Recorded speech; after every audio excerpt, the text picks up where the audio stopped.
Welcome, everyone. A special welcome to UNR and our UNR additional mascot through the robotic program. I'd like to call this meeting to order of the Washoe County Board of County Commissioners on April 28th, 2026. We'll go ahead and ask President Sandoval if he would be so kind to do the salute to the flag.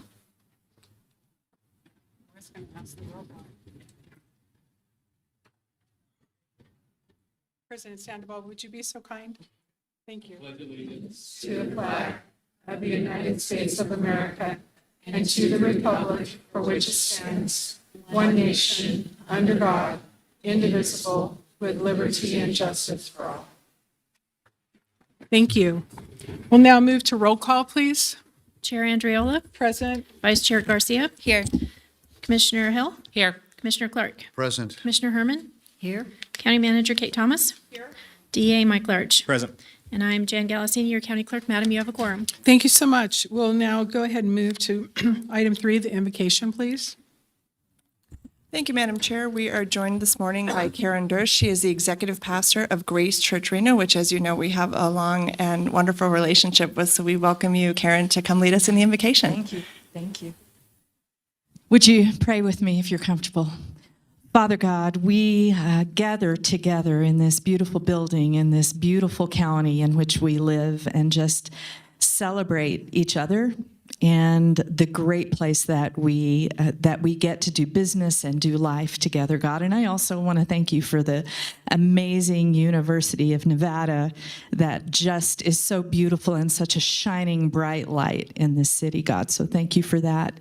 We're here to ask for your guidance, God. And so on behalf, first of all, of the city officials and the commission, I just ask for your leadership, for your wisdom, for your discernment, for your patience, for your kindness. Let them hear everything that's on the agenda today with open hearts and open minds, and then give them discernment to make wise decisions, God. And for everyone else in the room who's hearing my voice, God, I just pray that you would help us treat each other with respect, that we would value each other as equally created under you, God. And I pray that everyone here would feel honored and loved, and I pray that your peace would prevail. And I pray these things in the name of Jesus. Amen. Amen. Thank you so much.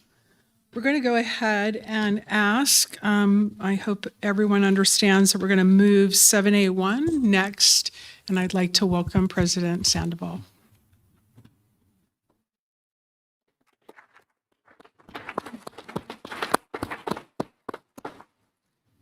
Morning, Madam Chair, members of the commission. For the record, my name is Brian Sandoval, president of the University of Nevada. It truly is a privilege and honor to be with you all today, but I don't stand here alone. So real quickly, I want you to have a better sense of who's in the crowd with us today. We have our deans, and when I ask or when I mention each of these groups, will you please just stand very quickly? Our deans of all our colleges and schools are with us today.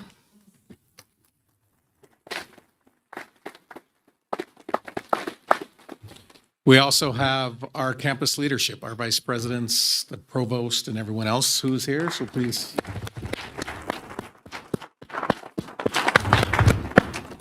We have several members of our faculty that are here with us.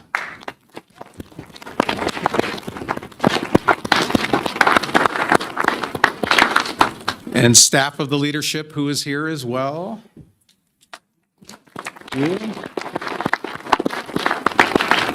And of course, students. Where would we be without our students? And student leadership is with us, both graduate and undergraduate.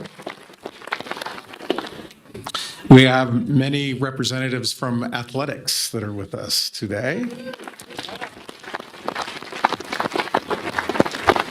And just as a point of pride, Madam Chair, I should mention our softball coach and coaches are here, and they are defending Mountain West champions. So,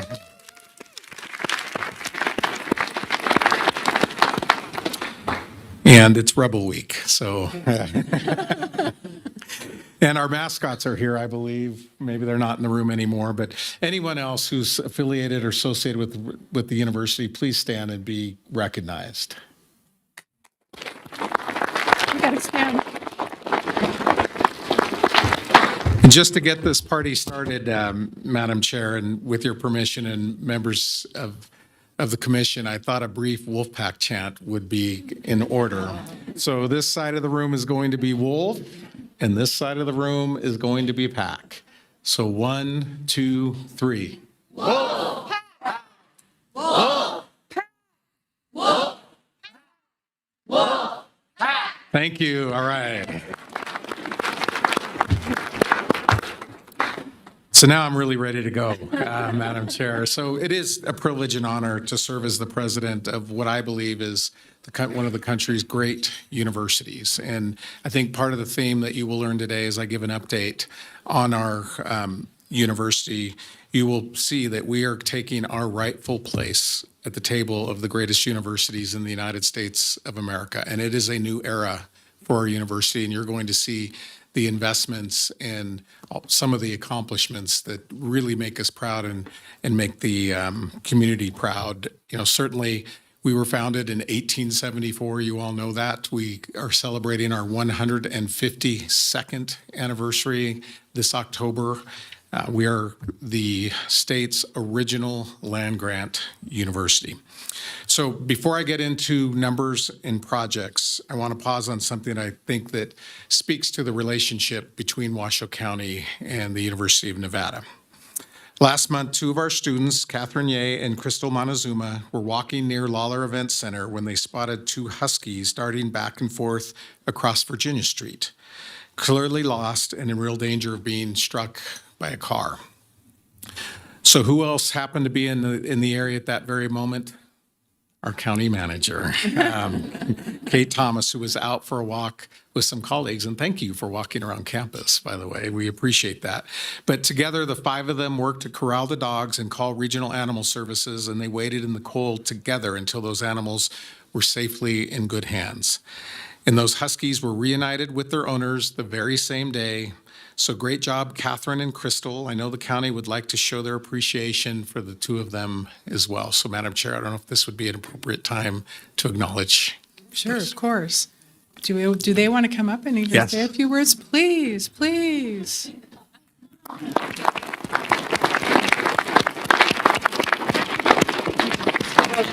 Oh my goodness, thank you. Thank Oh you. gosh.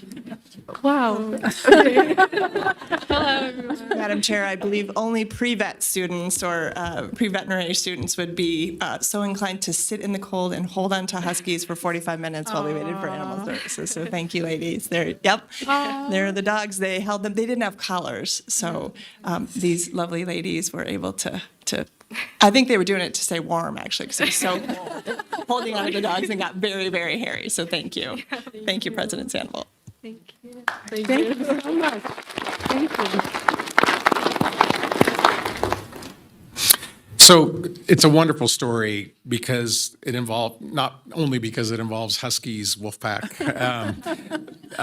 but it had a happy ending, and it captures something really authentic about the partnership between Washoe County and the University of Nevada. Students and county officials side by side taking care of the community. And obviously at the end of the day, that's what it's all about.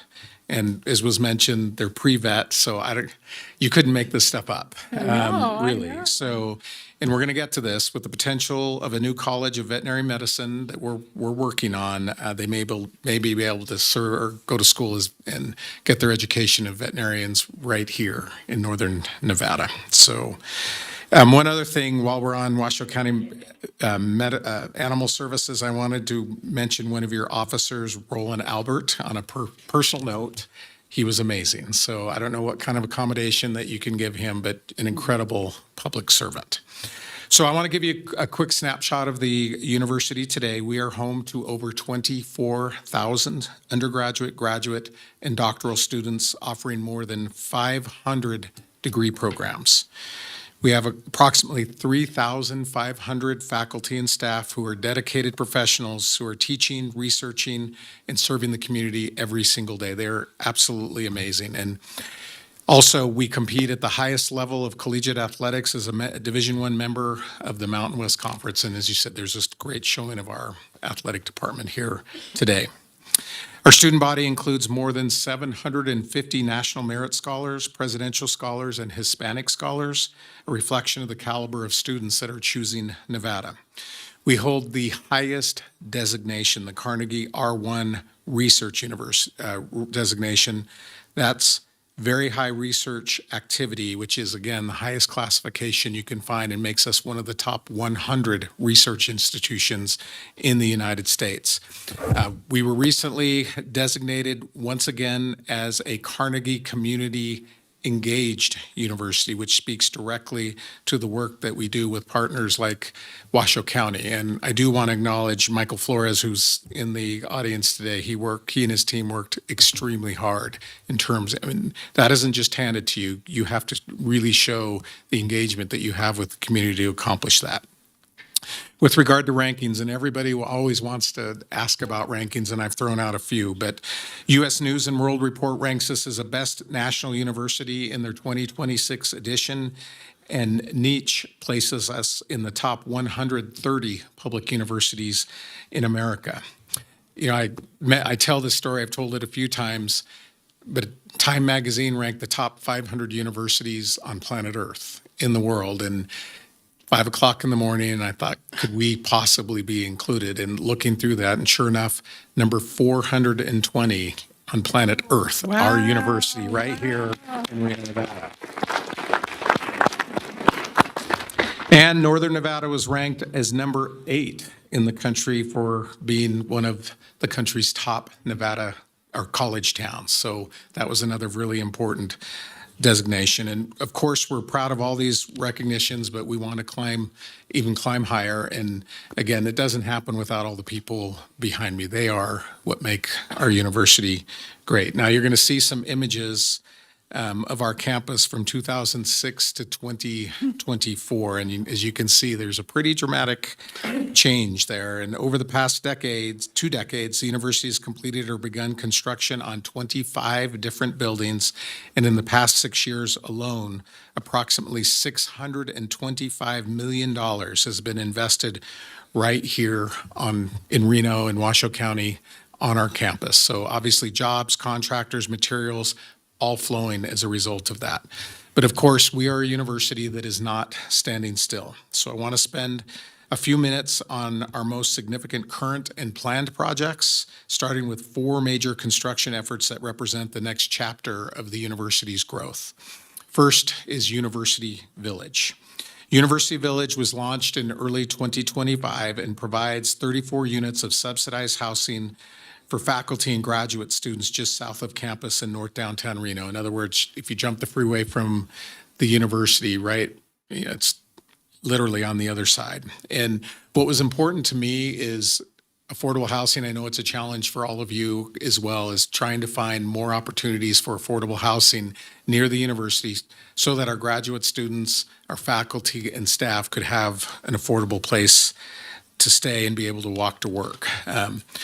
We've invested an incredible amount of time and resources into this project, and we've literally taken 100-year-old homes, improved the landscaping, and provided a new community and open environment for our students and staff. So as you can see on the left of the slide, you can see an example of the previous condition of one of our University Village houses and the new and improved look in the middle photo. It's a dramatic change, and I really encourage you to take a trip over there, and there's a lot more to come. So moving along, the Nevada State Public Health Lab. So for more than a century, the Nevada State Public Health Lab has been Nevada's first line of defense against public health threats. And again, it was never more apparent than during the COVID-19 pandemic when our lab tested more than 507,000 COVID samples. And this is the picture of the new State Health Lab. If we had a picture of the old State Health Lab, it really was incredible what they were able to do. The lab was the first in North America to confirm a case of COVID-19 reinfection, a discovery that changed how the world understood viral transmission, again, right here on our campus. As you can see here, this is the artist rendering, but we're now constructing a new state-of-the-art 55,000 square foot facility scheduled for completion this October. Really encourage you to come over and take a tour if you have an opportunity to do so. But the building will triple the lab's current space and house a new toxicology program, expanded emergency response capabilities, disease surveillance infrastructure, and newborn screening programs. And as I mentioned, that lab will touch every Nevadan, no matter where you live, everywhere from Boulder City all the way to Gerlach. This lab has an effect on every residence in our great state. And just recently, Senator Catherine Cortez Masto joined us for a ceremonial bricklaying at the site, marking this major milestone. The building, as I said, is a game changer, and I would stack that building up against any state health lab you will find in the United States of America. Moving along, an athletics field house. Last August, we broke ground on a new 72,000 square foot indoor athletic field house adjacent to Mackey Stadium. Over 20 years in the making, the Board of Regents approved this project in June of 2025. And again, we are completion for this fall. And it's a little bit of a race between the State Health Lab and the athletics field house, but we're very excited about it. It will serve every one of our 17 varsity sports. We were the only campus in the United States, our cold weather campus in the United States, that did not have an indoor facility like this. It provides 110 yards of indoor turf, critical for year-round training in our Northern Nevada climate. And obviously, sometimes we have the smoke and the athletes and the students need to practice inside. It'll have batting cages, conditioning space, a practice area for the Wolfpack marching band and capacity. And the students really wanted this, but for 1,500 guests for community events, concerts, and tailgates. So we're looking forward to that. But beyond athletics, this is more than just athletics. It will be used by our student body for intramurals, for club sports, for recreation. It will be a community asset as well. The project uses an innovative public-private partnership model and is funded without a single cent of state-funded dollars. And again, I think I should publicly acknowledge our students because they agreed essentially to increase their fees in order to pay for this facility. So we're very grateful for that. Next, moving on, the GSR basketball arena. So I did want to touch on that. This obviously is not a university project, but we're excited for the GSR Arena to finish construction within the next couple of years, and it will be the future home of Wolfpack men's basketball. This new 300,000 square foot facility will feature premium hospitality clubs, suites, and a central plaza offering a premier sports arena for our athletes and our fans to enjoy. There will be buses. I get asked about this all the time. Free transportation for our students, and the students will be able to attend for free. There will be a ramp where the buses will park, and the students will have their own private entrance. There will be a designated space for our marching band. It's going to be fabulous, and we're really grateful for that and thankful to the Grand Sierra. Next slide is the proposed Veterans VA Hospital. And again, to orient you all, that's North McCarran Boulevard up on the northern end of campus. We are actively engaged in discussions with the U.S. Department of Veterans Affairs around a proposed land acquisition for a new VA hospital. We're really proud and honored to be considered for this. The proposed site, as you can see, is at the north end of our campus. And as Washoe County's veteran health care needs grow alongside our veteran population, the university is positioned to play a meaningful role in how the property is developed in partnership with federal, state, and local stakeholders.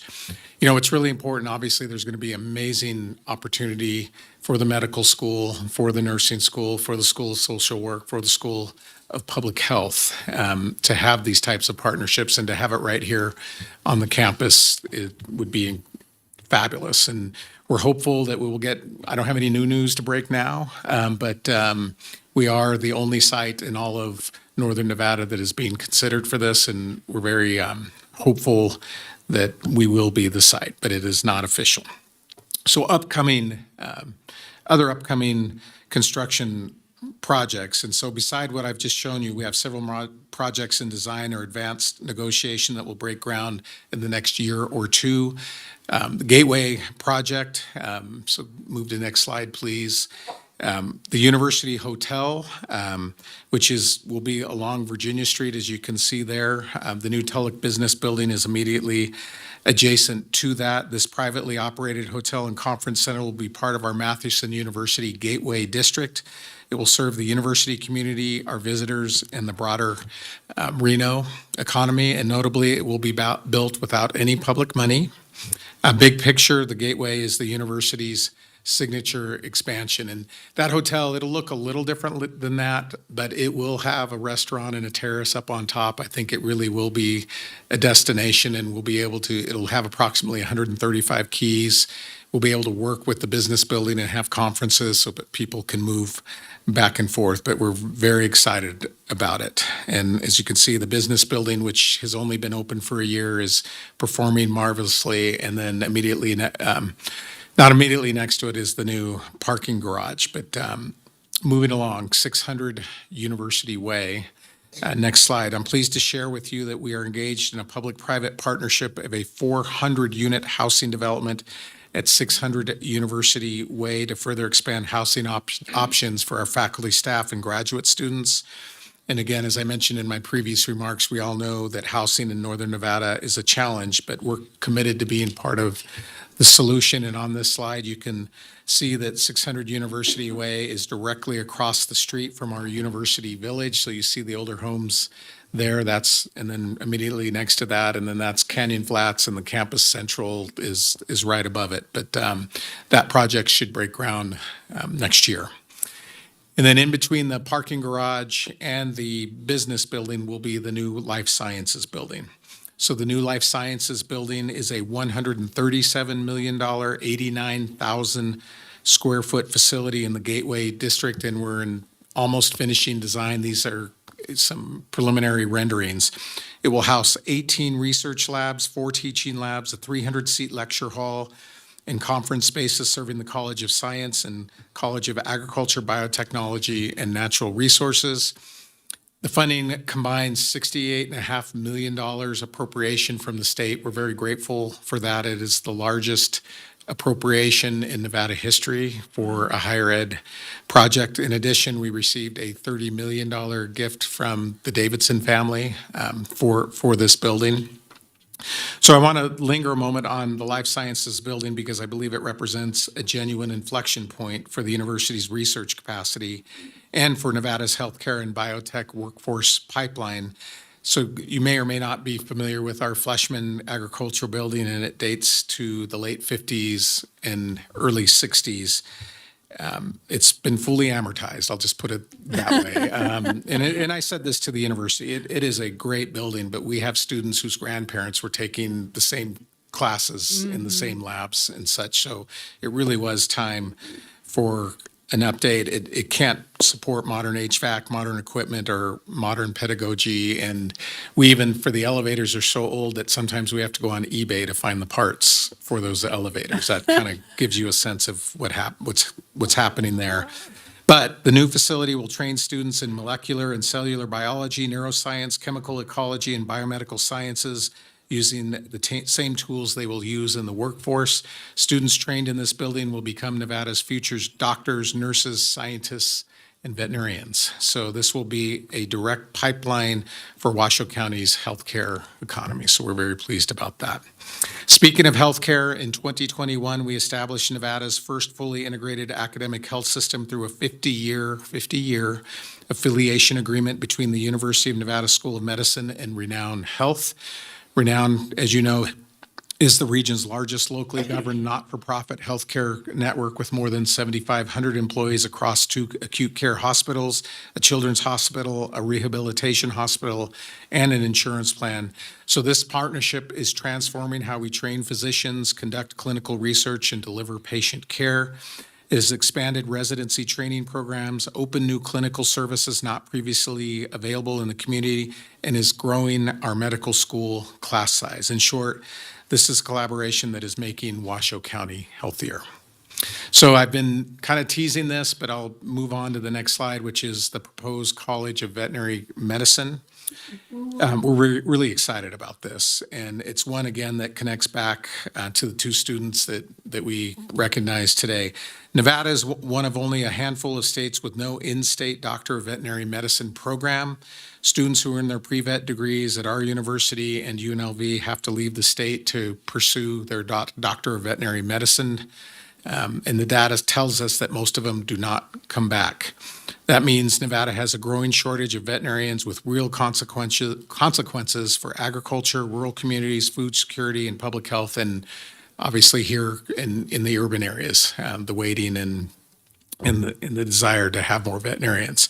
So we have completed a rigorous feasibility study and presented our proposal to the Board of Regents. We did that in March. I didn't know this, there are only 32 accredited veterinary schools in the United States. So our university has a unique capacity to host a veterinary school and to integrate veterinary education with public health education, agricultural science, and our existing biomedical infrastructure. You're probably wondering when would all this happen. So if everything goes well, and again, we're going to the Board of Regents in June to seek approval to hire a founding dean or a dean for accreditation purposes. But our current proposed launch window targets provisional accreditation by 2028 with the goal of enrolling our first DVM class in the late 2020s. The Board of 2030s, I think that should say, or late 2020s, it should be like 2029. And so we would graduate our first class in 2033.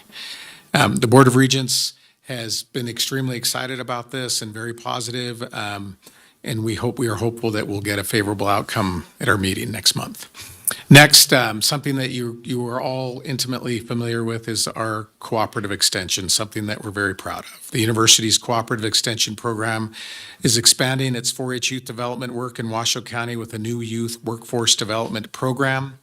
This initiative uses real-time workforce data, skills matching software, and interest assessments to help high school students identify careers aligned with their skills and to pursue those careers here in Nevada.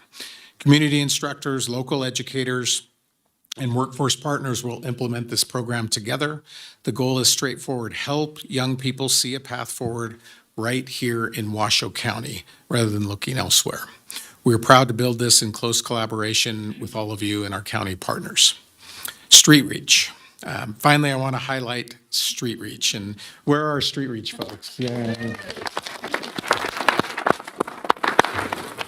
This is one of the most meaningful community partnerships the university has developed. Street Reach is a collaborative university effort bringing together the School of Public Health's Larson Institute, the Orvis School of Nursing, and key community partners to provide street-level health care to people experiencing homelessness.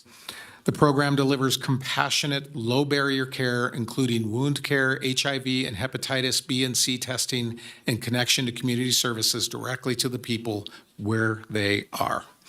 Now, let me be specific about what this looks like. Every week, a team of 2 Orvis nursing faculty, a project coordinator, a phlebotomist, and a community health worker go out in the streets surrounding the CARES campus and to the village on Sage to provide follow-up care. Our partners include Northern Nevada Hopes, the Community Health Alliance, Volunteers of America, and Washoe County Housing and Human Services. And at this meeting today, we are excited to announce a new partnership between the university and Washoe County to integrate Street Reach directly into county services for unsheltered residents. Together, we've signed an MOU that provides for increased data and referral sharing, the use of space at the CARES Campus Resource Center for our Street Reach team to meet with clients and provide care in a consistent environment, as well as allowing HIV, HBV, and HCV testing at both the CARES Campus and safe camp sites.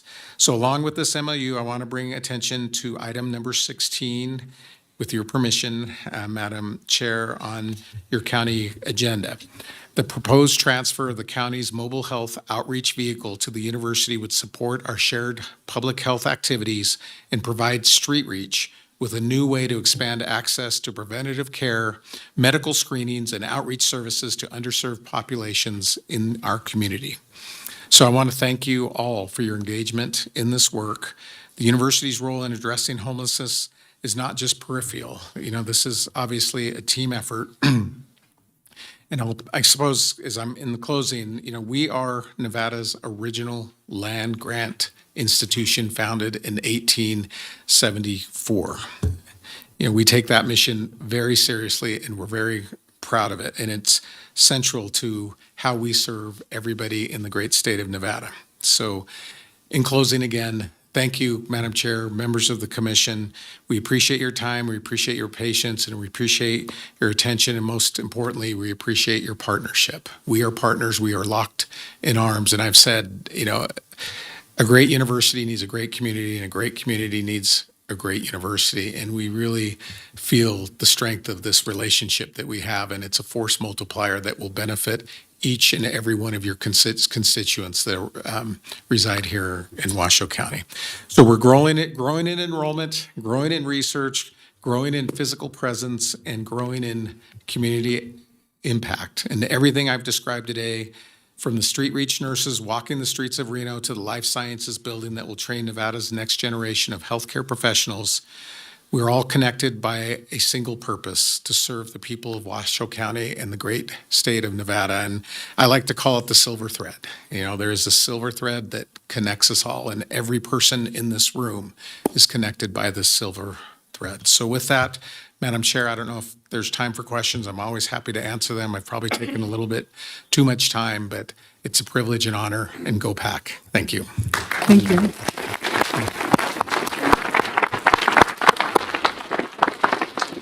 Do any of the commissioners have any questions or comments? Vice Chair Garcia. Thank you, Madam Chair. I think the silver thread you're referring to is the hair I have on my head for being on campus as long as I have.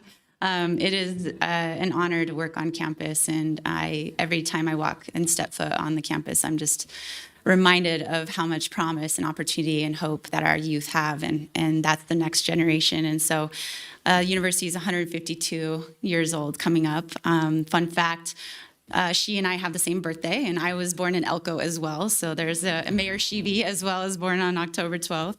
But I really wanted to highlight, I think your presentation beautifully highlights how the university improves lives of Nevadans every single day, from the rurals to the urban core. So I wanted you to just touch on how impactful the Collegiate Academy has been, and what a bright spot that is for the university, and bringing that college level education to the high school. So if you could take a moment. Yeah. Madam Chair, to you and through you to Commissioner Garcia, and thank you for bringing up the Collegiate Academies. So you may or may not be aware that we provide the opportunity for high school students to take our classes on the high school campuses. We started this program 3 years ago, actually, in Clark County, and we were invited by the superintendent of schools in Clark County to do a pilot program in 2 of their high schools, one of which being a Title I high-risk high school. And we started out with a pilot of approximately 200 to 300 students. 3 years later, we're approaching 8,000 students that are taking our courses in over 30 high schools throughout the great state of Nevada. And what it has been transformative. And in my former job, one of our challenges as a state was Nevada was the worst in the country. We were actually 51st in college attainment. And one of the ways to address that was to take higher education opportunities to the students on their own campuses. So we work with the superintendents of the school districts, we work with the principals, and we work with the faculty of the schools throughout the state of Nevada. We offer our courses. We have trained and more than capable faculty that teach our courses, and they teach it to our syllabus. And so when I go visit those schools, I tell those students, you are members of the Wolf Pack. You are taking the exact same class that if I took you from Wooster High School or any of the high schools here in Washoe County or Clark County or rural Nevada, and I put you in a classroom on our campus in Reno, you would be learning the exact same material. And The statistics have been overwhelming. We have increased the number of students taking college courses. I believe it's by 2,000 or 3,000%. Wow. And where it's really remarkable is in the title high schools, because those students, the at-risk students, did not have access to those courses.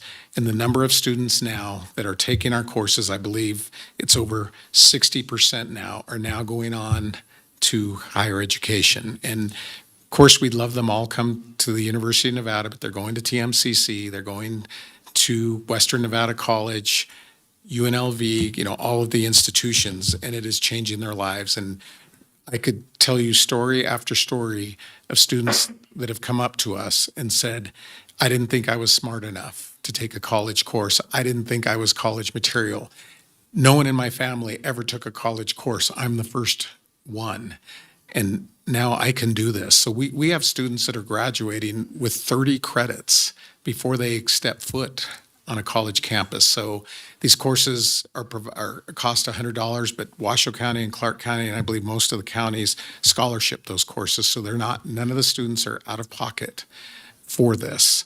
And again, they come to our campus or any campus, and they can start as sophomores and graduate in 3 years. And they've taken their English, math, geography. I can go down history, languages. All those courses are available to them. And perhaps we'll invite you to join us when we visit these high schools, because I'm sure that we have a high school in each and every one of your districts, and it really is life-changing for you to see that. So, Commissioner, thank you for the question.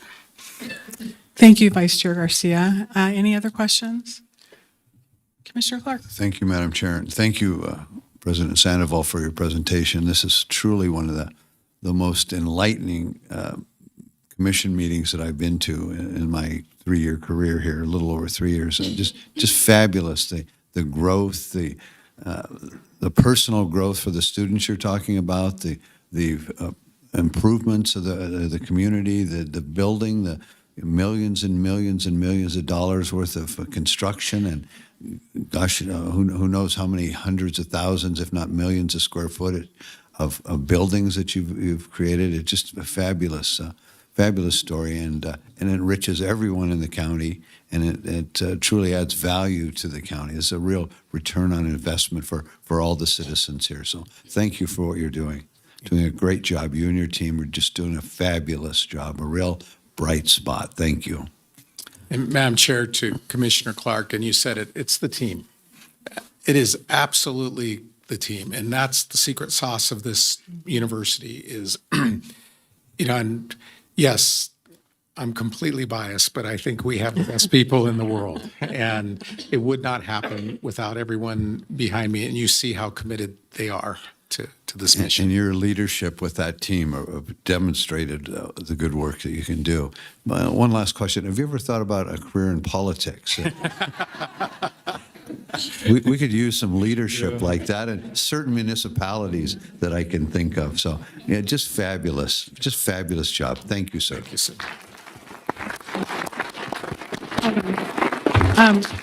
Just in closing, I really have a couple things I'd just like to add. One, again, huge thanks to everybody and all the folks that are not even in this room who are making a difference every day and changing people's lives, really, for the better.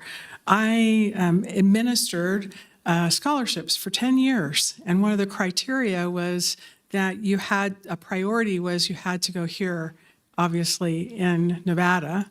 Although UNR, I am an alumni, so, I always welcomed people going to the University of Nevada. But to have a vet school, finally, thank you. Thank you, thank you, thank you, because your presentation highlighted the fact, number one, there are very few vet schools, but they're accredited, but more importantly, people aren't coming back, and they wanted to come back. And I have many stories of those vet students who really wanted to come back. So thanks for allowing an education opportunity and to actually have that generational opportunity too for their children to stay here and grow and enjoy everything. But I do want to just highlight and thank you for the partnership with Washoe County, and also thank you to highlighting the Renown partnership, because the Washoe Children's Behavioral Health Center, which Washoe County is standing up, we literally are going to have interns from the UNR Med School actually come and help traumatized children in various capacities for various ways. So I really wanted to acknowledge that you are about partnerships and you're more than just here. You're statewide and even globally recognized as, well, I said globally, but 42, nationally, globally, 42. 420. 420. Well, I tried to drop off the zero. So I think with everything that you said, you're just going to go straight up. So hopefully it's number one. But I do want to thank you for coming, and thanks all of you for what you do in changing the lives of not only today, but the future, and really putting UNR on the map in the 42 that we hope will get there. But I really would like to take a picture. A couple of the commissioners weren't here when we took a picture, and I think it might be easier for us to go behind there and take a picture of everybody instead of everybody coming this way, if that's okay. Is that okay, Ms. Reisel? Thank you. We're going to go ahead and take a quick break for a picture. Thank you. Here we are. We're going to move to now item 4A1. Manager Thomas. Thank you, Madam Chair. This is the general update from Truckee Meadows Fire and Rescue Chief Rich Edwards, who is available to provide the Board of County Commissioners a verbal report on fuel management and emergency planning and any other updates as requested monthly to the board. He is here to talk to us about community-related fire activities as well. Welcome, Chief. All right. Good morning, Madam Chair, Commissioners, Manager Thomas. Thank you for having me. Richard Edwards, Fire Chief, Truckee Meadows Fire and Rescue. Oh, that's a tough act to follow. Yeah. You know, I do want to highlight one thing, though, as I begin, is our partnership with the college as well at the fire district level. Yes. Through their extension program at the College of Agriculture, Biotech, and Natural Resources, they have a program called Living with Fire, and they are instrumental throughout this county in helping homeowners really manage the fire risk in their communities, everything from home hardening to fuel mitigation. So we really appreciate that partnership, and they're doing great work in our communities, as it's not just one agency that can share this message. And the more that we have to champion that cause and get the message out, it's only going to make us a more resilient community. So my hat's off to the community and the college for their efforts in that arena as well. As I start, I do have a couple updates for you on some different things. One of the big projects that we've been working on, I don't know if I can get the overhead here, where we've been working closely with code enforcement, our wildfire prevention division, and our fire prevention bureau to really help address questions and concerns about weeds and vegetation management throughout our community. It's something I heard when I first came into this role. I'm sure we're going to start to hear about it even more in the coming months, as this is the grow period for our vegetation and our weeds, and all this recent rain and everything is only going to contribute to that as well. So collaboratively, we came together and we put some terms together. We really developed a one-page sheet to really provide information to our community and how they can address these type of issues within their own property or share information with their neighbors, their community as well, to harden their entire subdivisions or neighborhoods. So really this document helps to define what noxious weeds are, invasive species, hazardous fuels. It also talks about the enforcement and what applicable codes are prevalent. And one of those biggest ones are the International Wildland Urban Interface Code. And that's really where we get our teeth for helping to enforce some of these different vegetation plans and so forth. The WUI code applies not only to new homes and homes within new additions or building permits that were issued in high-risk areas that required a defensible space plan to finalize their permit. That's really where we have the authority to go out and enforce these rules and regulations. So trying to share that education to the community so they understand when we come out and maybe we don't have the authority to do what they would like, just trying to provide that education more than anything. One of the biggest components of this and what we've come up with is making our members available to community members as well. So if a community member is seeking recommendations or needs additional information, we're happy to send out one of our defensible space inspectors to provide that information and look at their specific parcel to provide additional information on how they can best protect themselves against wildfires or the risk of wildfires. On the back page of this, and this will be posted to our website later today. We're working with Washoe County also to push this information out. But it also talks about how you can prepare your home for wildfires. And that's the biggest concern for us, is to make sure that every home survives through a wildfire. And we can do that if we take the steps in advance of that fire to harden our homes or to reduce the fuels that are around it. So excited for this project to come online.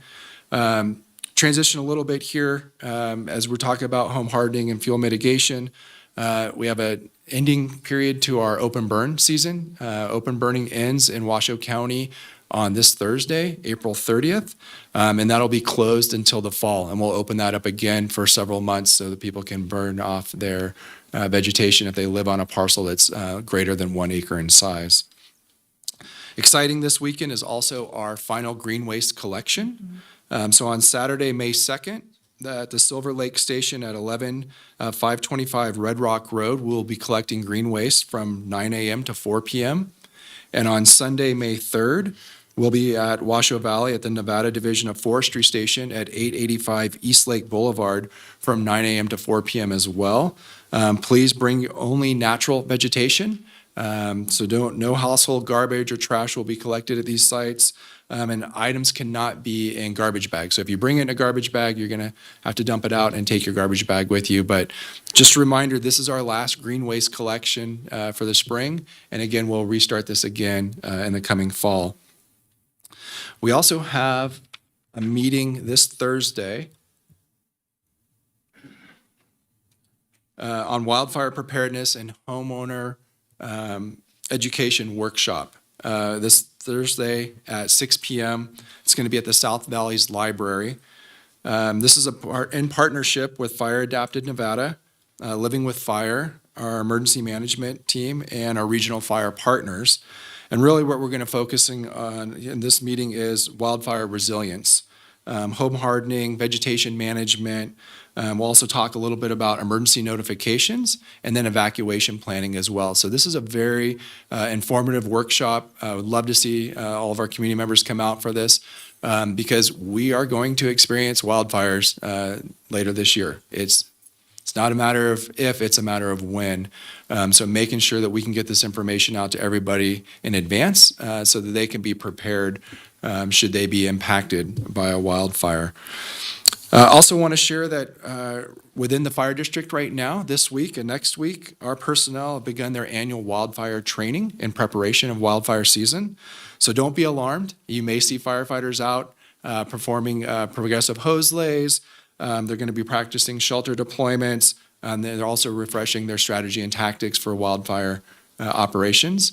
And this is all going to culminate in a multi-agency exercise with our regional partners later in May as well.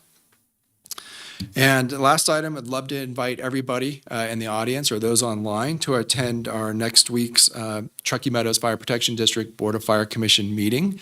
It's right here in the same location at 10 a.m. on Tuesday to learn more about your fire district. So those are the updates I had for you this morning. Happy to answer any of your questions. Thank you. Any questions? Vice Chair Garcia. Thank you, Madam Chair. Thank you, Chief. I just hopped on the website to see how many more days we have left for the Regional Fire EMS Community Survey. It looks like we have 2 days left. 2 days. And I was just curious, it says 729 at the bottom. Is that the number of completed surveys, or are those just people that have clicked the survey and maybe exited out? Do you know? That I do not know. Okay. But I do appreciate you saying that. Yes, if anyone is interested in providing feedback to the regionalization study, that does end on Thursday, April 30th. It's quick to log in there and do the survey. I think it takes about 5-10 minutes. And a reminder, if you have multiple people in your home that are also trying to complete the survey, if you're using the same computer or the same device, it will only record one survey. So you have to use different devices if there's multiple people in your household. Thanks, Chief. Phones work, They do. and that's how I did it, so that's another option. Any other questions? So thank you, and I'd also like to give big thank you to Commissioner Herman for having you on this standing agenda item. So thank you and appreciate all the hard work that you and the entire team do. So thank you. Thank you. See you next week. All right. Thank you. All right, we're going to go ahead and close 4A1 and move to public comment. Item number 5, Manager Thomas. Thank you. Comment heard under this item will be limited to 3 minutes per person. It may pertain to matters both on and off the commission agenda. Unused time during public comment may not be allocated to other speakers. The commission will also hear public comment during individual action items, with that comment limited to 3 minutes per person. Please make your comment to the commission as a whole. First up, we have Jamison Chow, followed by Tristan McMinn.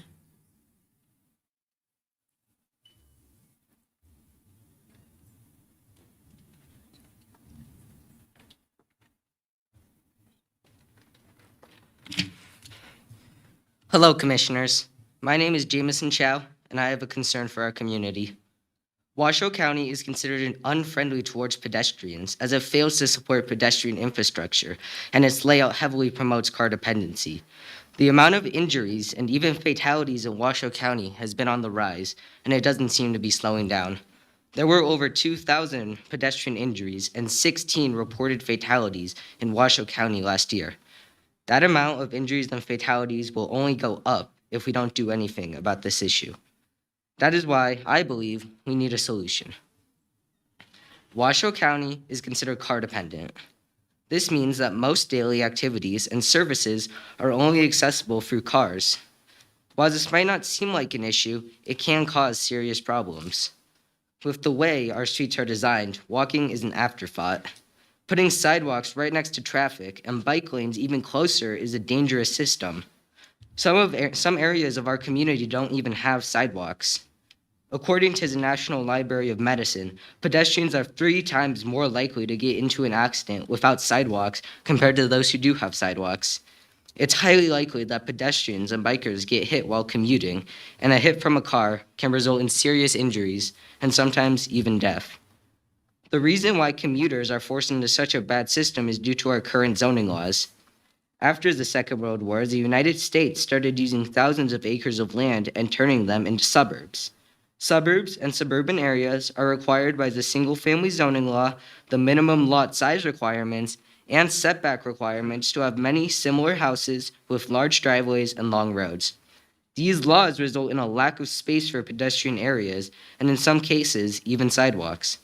These laws make it incredibly difficult for people to commute in Washoe County without a car. It is estimated that around 90% of all people in Washoe County commute mainly using a car. That means that most people in our town don't get enough exercise and don't get to spend as much time outside. This isn't just an issue in our town, though. The rest of the United States has the same car dependency issue that Washoe County does. The fix for this problem is very easy. In other countries, like the Netherlands, people can walk freely. People walk freely to their local jobs and markets. If we want our community to be this way, there are a few things we can do. We can build homes closer to job sites and markets. We can also build more pedestrian-friendly areas, including sidewalks and bike lanes that are far away from cars. Finally, I want to promote fully pedestrian areas, especially in Reno's downtown and in new developments, in order to create a safer and more accessible county. Thank you. Thank you.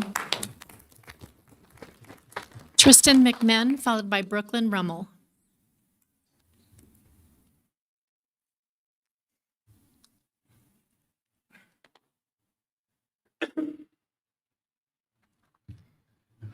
Did you know that in 2024, over 300,000 dogs were euthanized in the U.S. alone? Personally, that disgusts me. Now, before we point fingers at the shelters who euthanize them, think about why there are so many dogs that they have to euthanize. Also in 2024, over 8 million dogs were checked into shelters. Overpopulation in dogs is a very real problem in our country. Backyard breeding is the irresponsible breeding and selling of puppies, usually in poor conditions for the puppies and parents. When on a larger scale, they are puppy mills. With backyard breeding and puppy mills rampant in America, overpopulation is huge. Greedy and uneducated breeders never think about the well-being of the dogs that they're breeding, and are reckless, to say the least. Dogs not bred properly or safely are exposed to health problems such as respiratory issues and diseases. Another issue of backyard breeding is hair health. Their hair, when from a backyard breeder, can be matted, hard to brush, and can affect how much they shed. Temperament is yet another thing that is affected by backyard breeding. Now, don't get me wrong, the owner plays a huge role in a dog's behavior, but the breed and breeder also play a part. A poorly bred dog can be trained perfectly by their owner, but still have temperament problems. For example, my dog Violet. We got her from a backyard breeder because we were uneducated on the topic at the time. Although we attempted to train her perfectly, she is very territorial. She is a German Shepherd, so she is naturally territorial, but she takes territorial to an extreme. It's like having an alarm system that has a personal grudge against leaves. You may have bought from an unethical breeder but hadn't known it. That's not your fault. But for next time, here's how to tell if someone is an unethical breeder.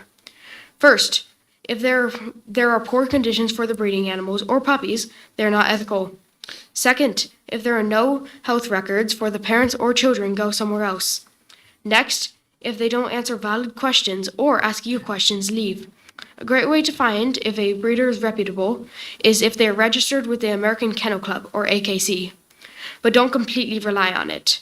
We must bring more attention to this relatively unspoken problem. If we don't, then euthanization of completely innocent dogs will only increase. Our pets deserve better. Thank you. Thank you. Brooklyn Rummel, followed by Tammy Holtstill.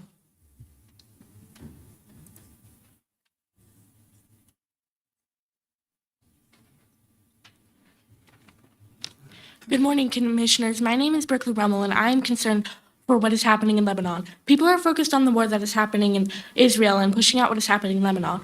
Over 2,500 people have died from Israel attacks starting on March 2nd, over 7,000 wounded. President Trump promised us a 2-week ceasefire, yet shortly after, Israel unleashed a deadly blitz. 100 strikes in just 10 minutes, 300 killed in just 10 minutes, over 1,000 injured in just 10 minutes. This just comes to show how much destruction can happen in such a short amount of time. What is happening is unacceptable, and I am not seeing enough people bring attention to Lebanon. All I ask is to spread awareness. Nothing is going to change if no one addresses the problem. Lebanon is under severe destruction, and I will not stand for it. This is corrupt and twisted, and there is no way anything will change if we just sit around. Israel is actively destroying everything in Lebanon. Everything that is behind this imaginary yellow line that they set is being erased. They aren't only destroying military targets, they are destroying schools, homes, and so much more. They are also doing more than this too. Israel government has given orders to their soldiers to shoot unarmed civilians in the south of Lebanon, even though there is actively a ceasefire going on.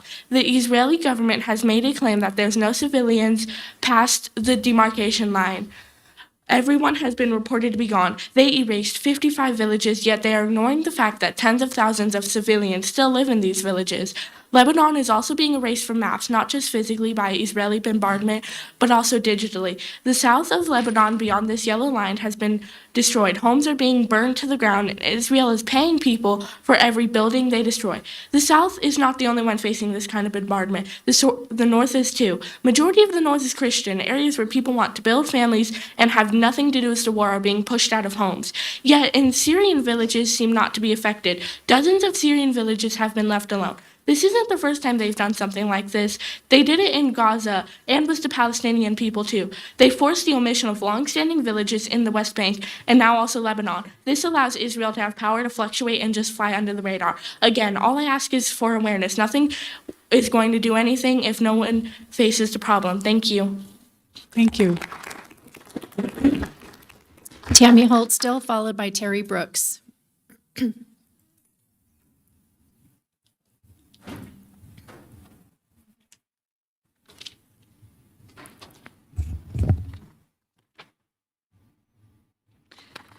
Good morning, Tammy Holtstill for the record. I am before you before item number 12 shows up. I reached out yesterday to let you know, or let the county know that item number 12 should not be heard due to the fact that 278-315 talks about special exceptions or special permits. Based upon your contract that you have before you that's going to be read today, there are special exceptions and special permits. it needed to be notified to the public so that they could be here for the hearing or to hear it be spoke about. Also, due to the fact that in this contract, it talks about RTC. Well, RTC is a part of regional planning, and regional planning has not, on 278-02-556, has not been shown this or agreed upon yet. Then you also have the flooding of the BFE for a special part of it. So this shows right here why Washoe County has violated 3 or 4 different laws. And that is a problem. Let's go to another law problem. Washoe County, in 2008, there was a referendum that was voted on by the people, but yet it is not in RTC regional planning, and the NRS has muddled this due to the interference of your legal system. Washoe County is supposed to be for the people and by the people. You are not supposed to represent just special stakeholders. You are to represent the constituents that voted you into this office. That hasn't happened lately. It hasn't happened for a while now, and it needs to change. That's one of the reasons why I am running for Washoe County Commissioner District 5, because the NRSs are being used against the citizens instead of for the citizens. They're being used for the special interest and the pay to play. Washoe County needs to change their practices. And it's going to take the ones that are doing the pay to play to realize they're doing the pay to play and stop. Because we know others are not doing the pay to play and are doing it for the citizens. Thank you. Thank you. Terry Brooks, followed by Emma Doty.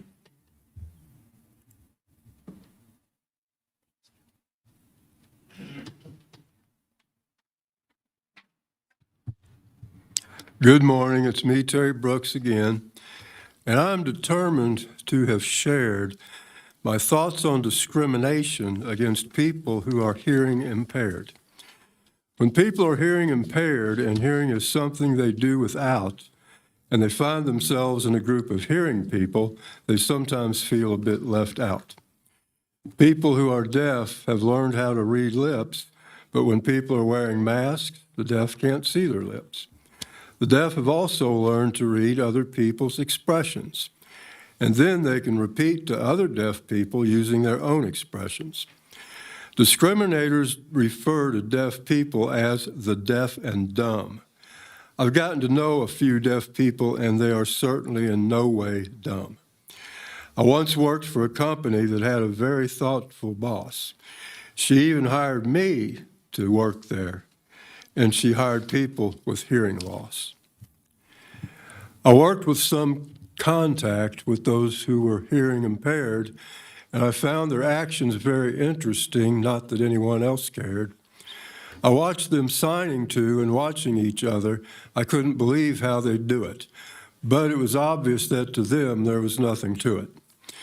They were working in a noisy situation where hearing people couldn't hear each other, but by using ASL, American Sign Language, those deaf workers could sign to each other. And because of my contact with them, they taught me to sign the alphabet. They tried to teach me how to sign words, but I still haven't learned many yet. Even though those people could not hear, but could read what each other signed, they could translate everyone else's expressions. I felt like they could read my mind. I've learned that when a lot of people lose one of their senses, they wind up learning even better how to use the rest of their senses.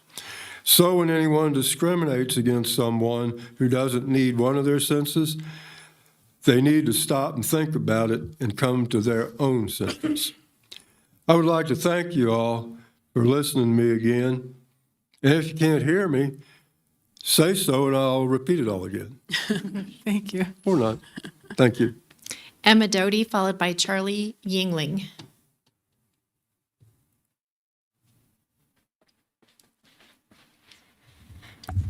morning, and thank you for hosting University of Nevada Day. My name is Emma Doty, and I am a UNR student looking forward to graduating 2 weeks from Thursday with a degree in chemistry. As I come to the end of my time at UNR, I think back on my proudest achievements here, having served as a senator of the Associated Students of the University of Nevada, ASUN, from 2023 to 2025, which gave me the great privilege of being able to make the change I wish to see on campus. I worked on basic needs issues, primarily food insecurity, for which I created the Special Committee on Food Insecurity. One particular initiative that was suggested that we weren't able to do in my time here that I hope is looked into in the future is an on-campus grocery store that is subsidized by the university and creates student jobs and uses local produce such as from Desert Farming Initiative to solve the problem that students often don't have access to healthy food such as fresh produce at UNR. You heard more about basic needs from President Sandoval earlier, and I hope you are as excited about the partnership with Street Reach as I am. And a 2024 survey of UNR students, the Civic Engagement Survey, which is run every other year, so there is one being run right now that we will have data for probably after the semester ends. The 2024 survey showed that in the 6 months leading up to it, 45% of UNR students had experienced some degree of food insecurity, 37% had struggled to pay for housing, and 4% had been literally homeless at any point in that time frame. So students, as I saw as a senator, are suffering from all the same issues that the cost of living crisis is causing our community as a whole to suffer from. But too often, historically, students and the student voice have not been included in discussions about these issues. I believe this University of Nevada Day at Washoe County can change that, and that I may leave the university knowing that students who will come after me have things looking up for them. Looking into the future, I humbly ask the Commission to reach out to ASUN and to join UNR students in fighting the scourge of poverty in our community. For the strength of the pack is the wolf, and the strength of the wolf is the pack. Thank you. Charlie Yingling, followed by Cynthia Perrine.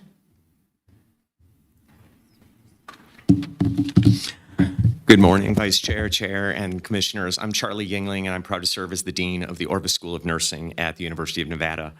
I'm here to comment on item 16 on your agenda.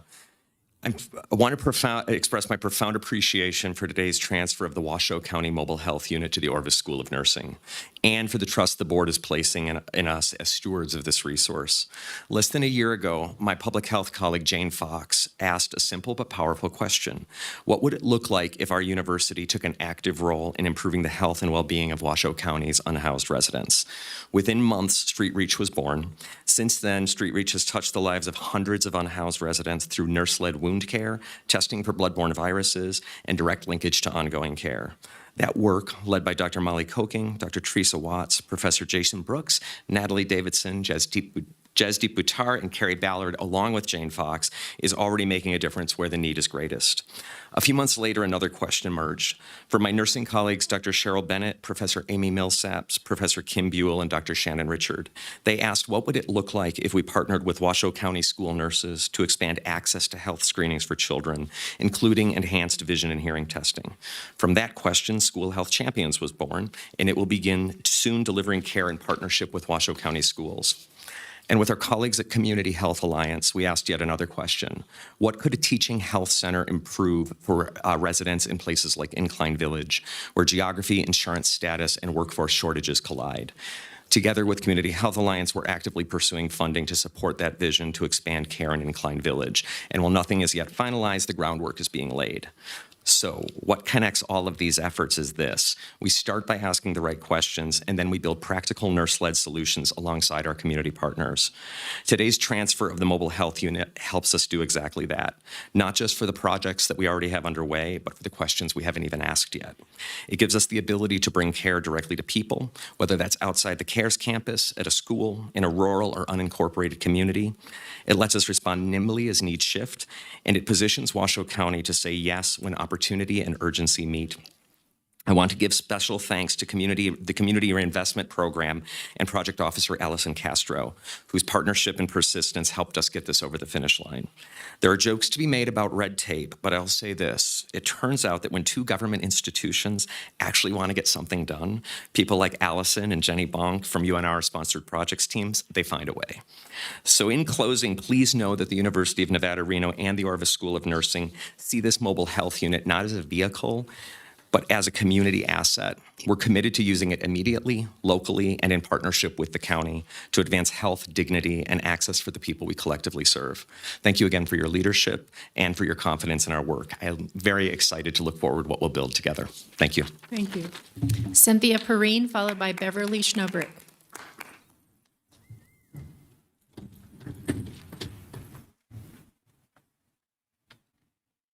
Good morning, Commission. Thank you for the opportunity to speak today. I'd like to speak to the issue of the drop box at the CARES campus. Firstly, I would like to say that it is indeed my hope that the CARES campus provides a refuge of succor and help to people needing this assistance. I would just like to say that I visited the CARES campus recently, and I was able to go in. Of course, there are certain security measures going in, but I noticed that the foyer where the drop box is to be placed is rather cramped because there's an extensive amount of security apparatuses that are in operation there, similar to having to go through airport security. There's a walk-in scanner and there's a big scanner for your purses and so forth. So I noticed that the area, firstly, is cramped.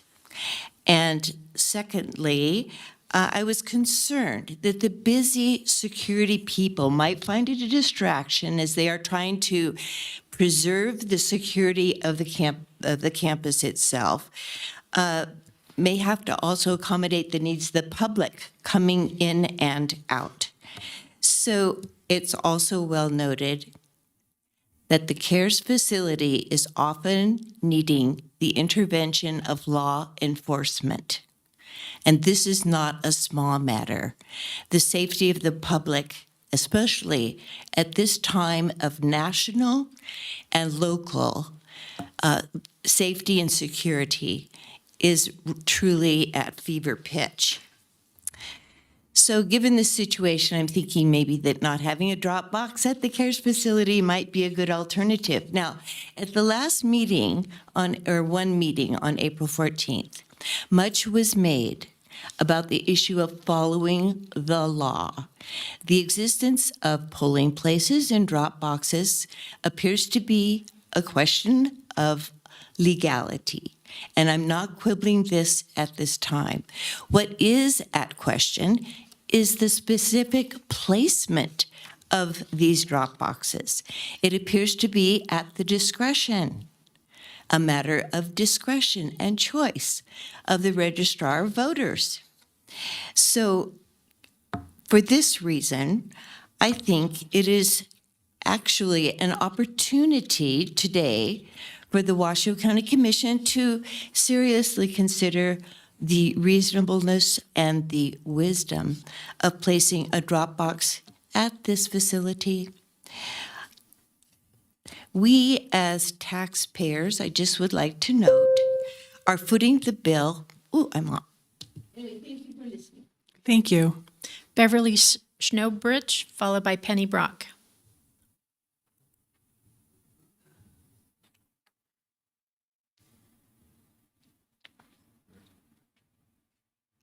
Hello, thank you for having me. I'm Beverly Schnobrick, and I live here in Washoe County. And I would just like to say, appreciate what Cynthia Perrine just said. My comments are simple. I'm against a drop box at the CARES campus. Thank you. Thank you. Penny Brock. Thank you. And I will distribute Penny's documents.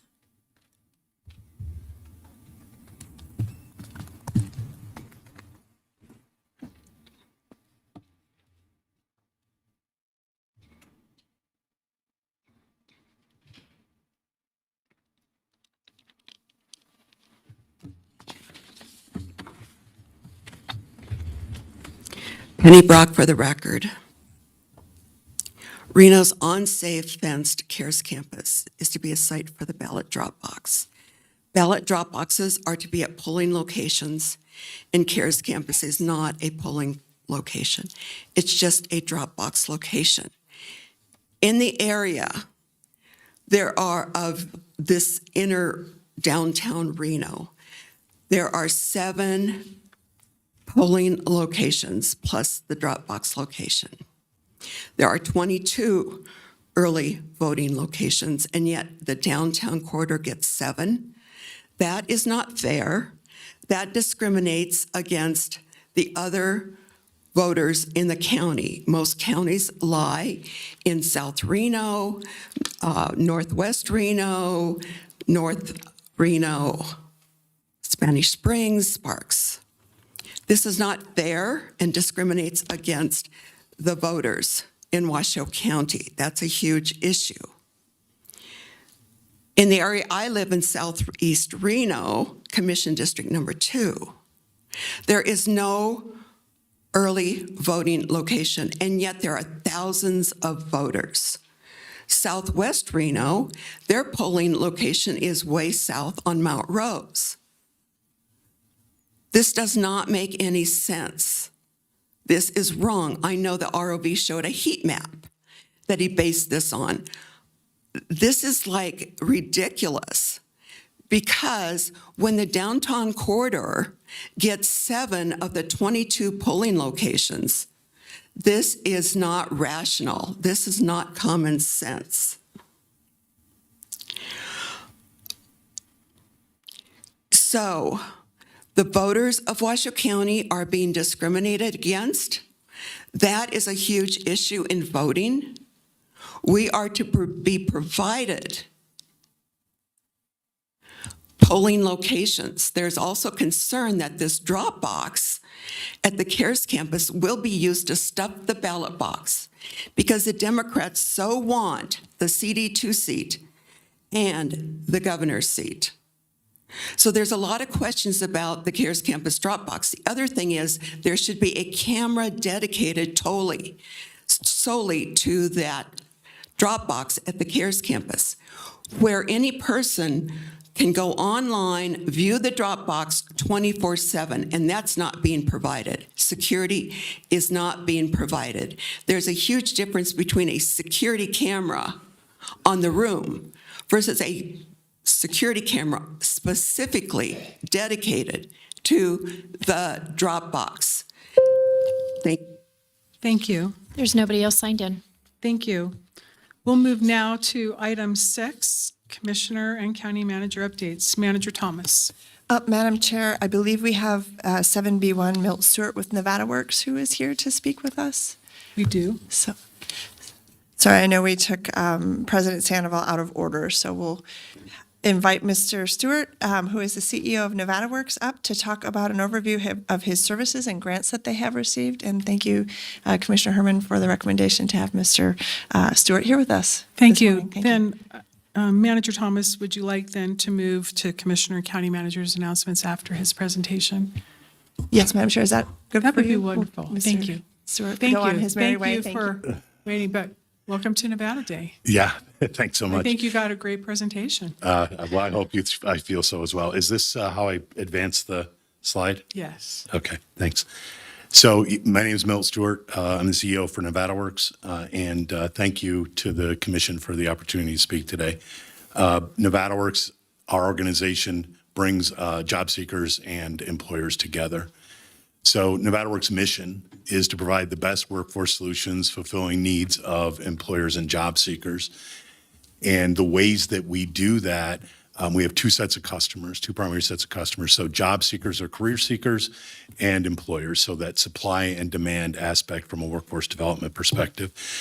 For job seekers, we're looking to help them increase their stability, self-sustaining family wages, and then to put them on career pathways so that they can be successful. From a employer perspective, the objective is to provide them with a skilled workforce that meets their needs, that their talent needs, their skill needs, so that they can have a competitive edge in the marketplace and they can be successful. So the area in green is the area that we serve. So the counties listed, the counties we don't serve, the gray, Lincoln, Nye, Esmeralda, and Clark. We have a sister organization called Workforce Connections that operates in Southern Nevada that does the same type of work that we do. So Nevada Works is actually created through a cooperative agreement of these 13 counties, so Washoe being one of them. So the work that is being done through Nevada Works is work that's being done on behalf of the county commissions and obviously you folks as well. So effectively, you all are my bosses, and so that that's the model here for how Nevada Works receives. We're the administrative and fiscal entity for those 13 counties. The primary funding that we receive is federal funding from the U.S. Department of Labor. Through the Workforce Innovation and Opportunity Act is federal legislation, federal workforce legislation. And so that is distributed via a formula to each state. And then once it gets to the state then distributes it to each local board. Again, so for us, it is we are the entity that receives that federal funding on behalf of those 13 counties.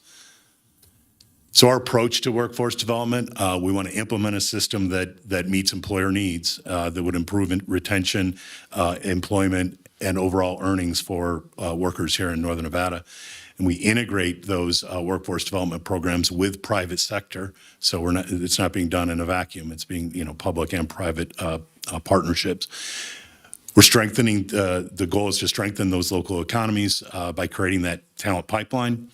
And one of the things that we've become really good at as an organization is aligning resources and leveraging funding. And I'll demonstrate some of the funding that we received a little bit later. So really, Nevada Works is in between that hub for employers, career seekers, and skills training, so talent acquisition. So hard act to follow, President Sandoval, but President Sandoval, he mentioned the cooperative extension, and so we actually, he also mentioned the youth program that the cooperative extension is standing up. So we have had conversations with that team to figure out how we incorporate that concept into the larger workforce development ecosystem. So again, we're trying to create that, the objective here is to create that world-class talent pipeline. And so based on the federal legislation and the multitude of grants that we receive, we have targeted populations which basically are those with barriers to employment. Those individuals, but for some supports, could be in the labor market and or upskilling.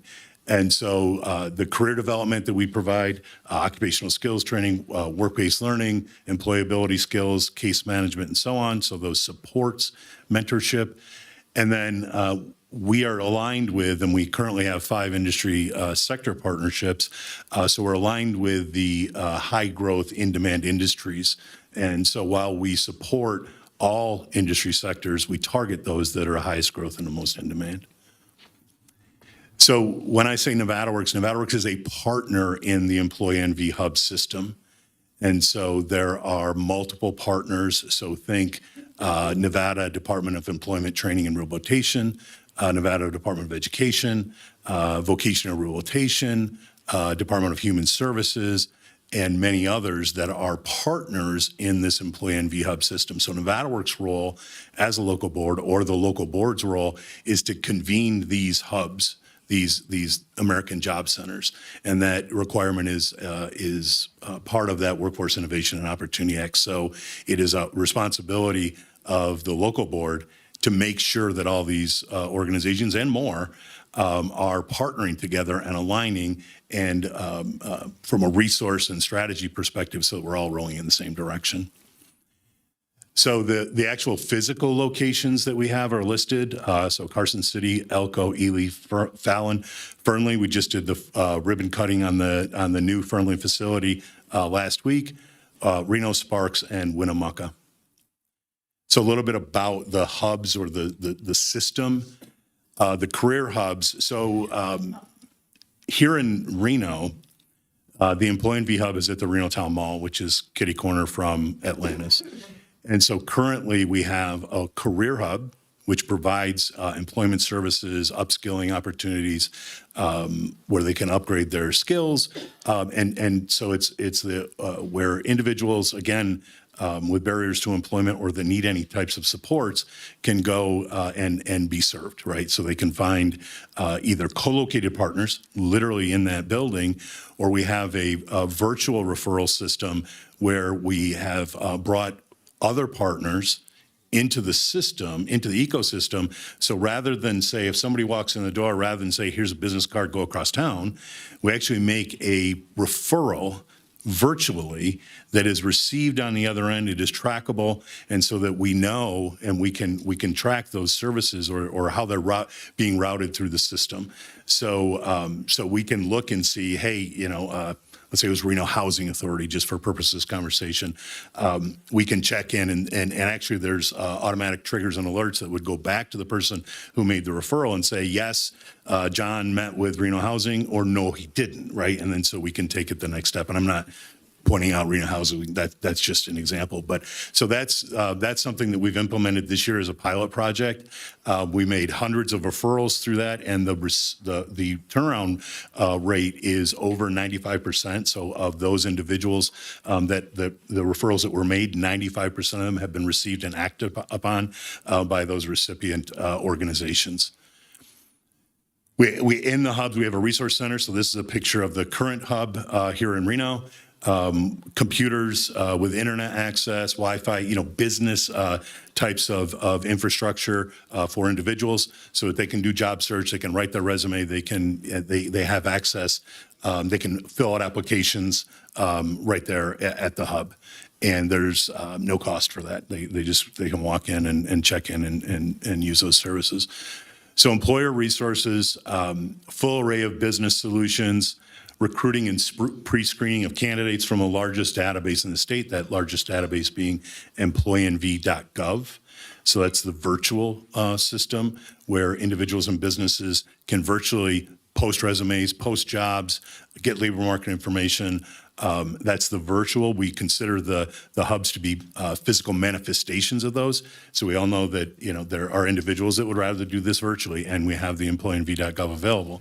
But for those individuals that need that human touch or that want that human touch, want to actually talk to a person, that's the idea behind the hub, so that a business or an individual can come in and get that service directly from a person. Again, this is the Reno Town Mall. The property owner graciously lets us use the common space. So this is a hiring event and a job fair. We provide labor market information, training and upskilling for staff. And by upskilling, we're talking about businesses that have employees that would like to upskill them, ideally to get a promotion or a wage increase. We can, the Employee MV Hub system can provide supports for that, can pay for the training, can pay for books and so on that might be necessary for that. Again, Reno Town Mall, conference room, computer labs. The computer lab, it has 30 terminals in it. Interview rooms are available, and it's at no cost. And so no cost, meaning these are investments that, public investments through the federal government, through the state, and other partners. So no cost in as much as it, we're all paying for it, right, through taxes, but there's no cost to that end recipient. And so as I showed you the interview rooms and the conference rooms and so on, those are intended, we run the whole gamut as far as size of businesses. So, we all know the major players, but there are smaller businesses that don't have this infrastructure, right? And so they can come in, they can use our conference rooms, again, at no cost. They can use the training room, should they need it. They can use those interview rooms. We have calendars to schedule all that, so we can provide those supports and infrastructure, again, at no cost to those businesses. So high level Nevada Works strategic approach, and this strategic approach was from a governance perspective. We have two bodies, the local elected officials. So we have one representative, Commissioner Herman is the Washoe County representative on our LEO consortium. So we have one representative from each county, so 13 members, and then we also have a council, which is required to be a minimum of 50% or 51% business. So this is business led. The LEOs have the fiscal responsibility, so anything that's, fiscal budgets and so on, the local elected officials, that's under their purview. And this advisory council is created through businesses. There's economic development. So here in Washoe County, think EDON. We have President Alexander from TMCC and the other community colleges. So to advise the local elected officials. And so we meet together, and that's our board meetings. And so the board, I say like the board, so the LEOs and the business members created this strategic approach. So it was not created by staff. We support it, but I think it's important to point that out, that it was not made in a vacuum. It was made by input through you all and through businesses. So identification of regional workforce needs based on collaboration, convening stakeholders to ensure alignment, source funding streams, so additional funding streams beyond the WIOA funding, invest those streams in innovative solutions. We're always improving, and we use a human-centered design. So my background, this is kind of a second career for me. I originally, for over 20 years, co-owned a small business with multiple retail locations back east. And so customer service is in my blood. I don't know how to think any way other than how do we make that experience, be it those individuals or those businesses, how do we make that experience work for them? So that human-centered or business-centered design is how do we make sure that experience, we like to say is a white glove or a concierge level service, because it doesn't cost us anything more to provide good service. So we're continually analyzing that. So I'll go through a few of the grants that we have. Again, the Workforce Innovation Opportunity Act is, we have 3 funding streams there. It's about $6 million a year, plus or minus, for our territory. Again, 13 counties, 70,000 square miles. So it's one of the largest workforce development boards in the United States, and about 750,000 people. So that $6 million, it's not enough, right? I mean, we can do certain things, but if we want to provide that concierge level of service, we have to look to partners and we have to look for additional funding streams. So 3 years ago, Nevada Works applied for a U.S. Department of Commerce. This was ARPA funding. That was the Good Jobs Challenge. And so Nevada Works was awarded, and we targeted these 4 sectors. We, in collaboration and consultation with the Governor's Office of Economic Development, these are the 4 that they recommended that we focus on. And so one of the things we were able to do is 650 job placements was the goal. I will say that because of the leveraging of funding with these grants, these additional grants you're going to see, and WIOA, we are over 900 right now. Our stretch goal is 1,100 individuals because we were successful at obtaining additional funding, so we can leverage this funding. So we did get a no-cost extension, an 18-month no-cost extension to continue to do the work and spend out the dollars and help individuals in our communities. We were able to create industry sector partnerships, again, where we're convening employers and workforce stakeholders. But the key thing is that the employers and businesses and industry are driving the conversations. So it's not, we're here from the government to help you, right? It is, what do you need? And then we piggyback and have conversations around, this is what we heard, here's how we help.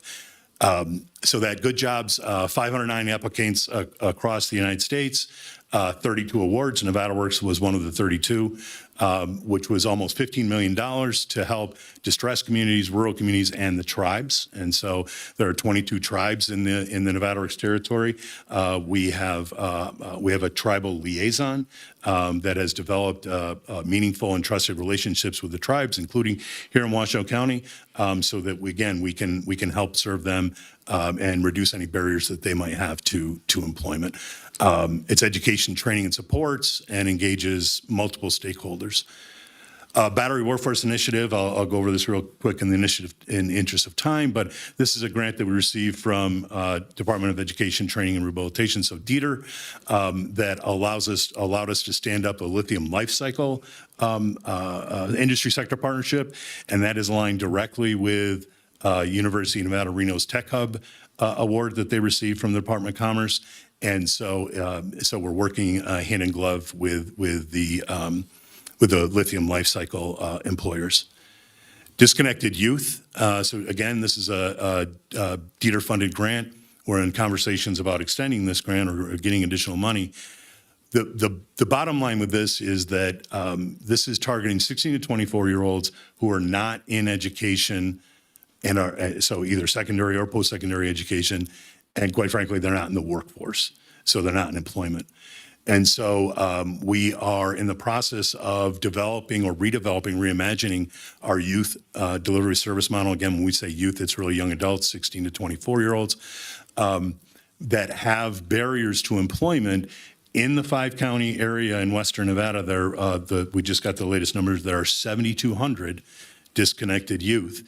And so what that means when I hear that is there are 7,200 individuals that need our assistance, and probably even more importantly, or just as important, there are 7,200 individuals that are potential job candidates that can be in the labor market or in secondary or post-secondary education, so they can be in that labor pool.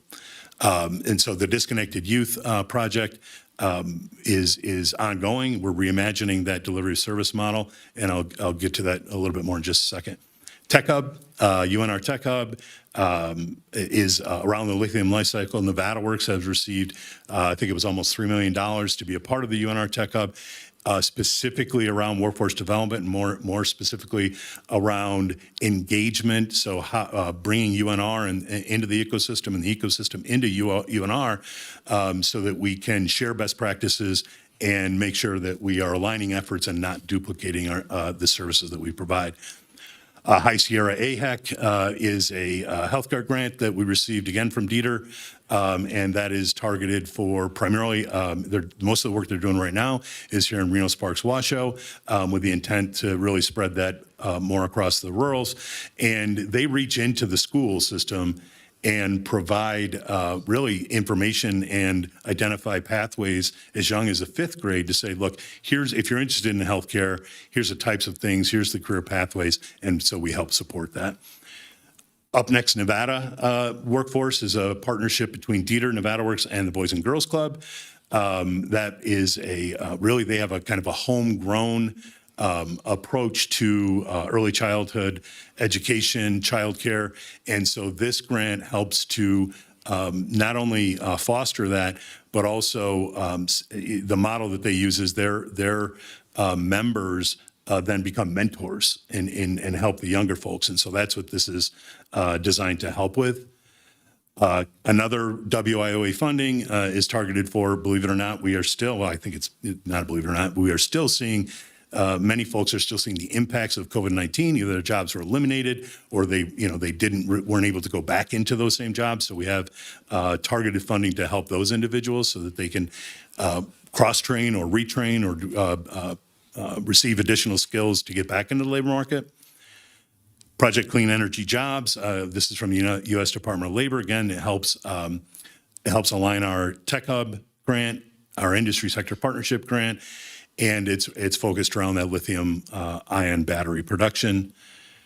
Apprenticeship Building America. So Nevada Works received a 4-year, $4 million grant to establish employer-driven apprenticeships and pre-apprenticeship or apprenticeship readiness programs. Right now, we have medical, we have electrical, we have the trades in general. So we work with the building and trades with Rob Benner over at the building and trades. And we are working with multiple different entities, including Nevada Works has 4 programs in front of the State Apprenticeship Council next month, where we will become the intermediary. So the concept behind that is the larger organizations and the trades, they have a much more mature model around apprenticeships. But we know that there are businesses, smaller businesses, that believe that there's too much red tape or don't believe that that apprenticeships just isn't a model that they can use. And so by Nevada Works becoming that intermediary, we can do the heavy lift for them. We have, as I said, 4 occupations in front of the State Apprenticeship Council. So we can basically say, look, here's the curriculum, here's the model. Let's adapt it for you as an employer. We'll do the paperwork. We'll cut through all the red tape. And so that's the Apprenticeship Building America grant. I'm oversimplifying it, but I would share also that that was a $4 million grant over 4 years with the intent to serve 400. We are just coming up to about 1 3/4 years in. We're over 700. We'll be at 1,000 by the end of this program year. We haven't identified a specific stretch goal for that because we're hoping that the sky's the limit with that. Again, one of the important things is, as I mentioned, those are a handful of the grants that we have, but I think that what's important is to understand is that on your behalf and on behalf of the county commissions, this is the work that we do in partnership through these employee and V hubs, and that we continue to apply for additional funding, solicit additional resources so that we can better serve the communities. And I'll close with this because it's of I think of particular interest to you all as the Washoe County Commission. So for those of you who are familiar with the Reno Town Mall location, currently the career hub is upstairs and the business hub is downstairs. And so downstairs across the hall from the existing business hub, there was about 20,000 square feet that was former Burlington Co-Factory space that the Made in Nevada, if you were in there, there was a kind of a consignment shop, Made in Nevada. They have moved to another location in the Reno Town Mall. And so we are relocating the business hub and the career hub from those two locations downstairs, and at the same time, as part of that remodel and redesign, 2 new things. One is a youth hub. So for individuals that are 16 to 24, so that we can specifically, provide space for them to feel comfortable to come. We can talk about and work with them on what their needs are from an education and or workforce development perspective. And then also what we're doing there is it's around 4,000 square feet of space that we have 2 air walls in that is shared space that community partners at no cost can calendar as a conference room. For training, we are providing 30 laptops so that if we had an individual or a company that wanted to do some training or a partner that wanted to do training, we have those resources available. And so technology, as far as meeting technology, we'll have 3 different sets of that. So when we close those walls, we have that available. And then the last thing I'll share is we didn't intend to have 2 projects going on at the same time. It just became that way because the space at the Reno Town Mall became available. But we have been in negotiations with and working on a project at the Oddie District. So the former Lowe's building on Oddie Boulevard.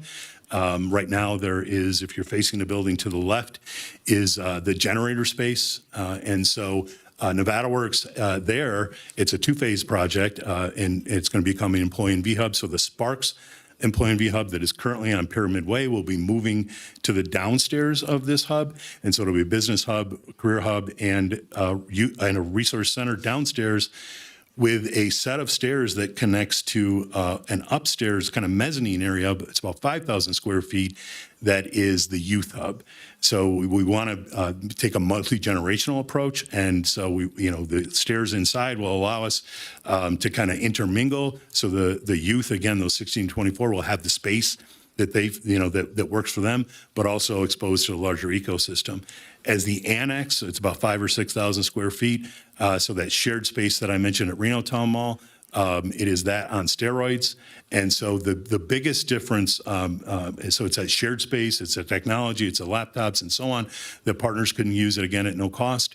And the benefit or the nice thing about the Oddie space is that the building itself has 24/7 access.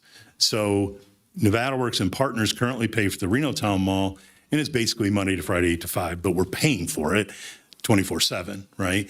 And so we have made some specific accommodations for partners to use the existing space, but we have to coordinate with the mall owner and security and so on. So this is going to we're going to develop MOUs so that partners that are looking for space, we can calendar them. They have their own codes. They can get in there. They can use the equipment, and that's available to partners across the board.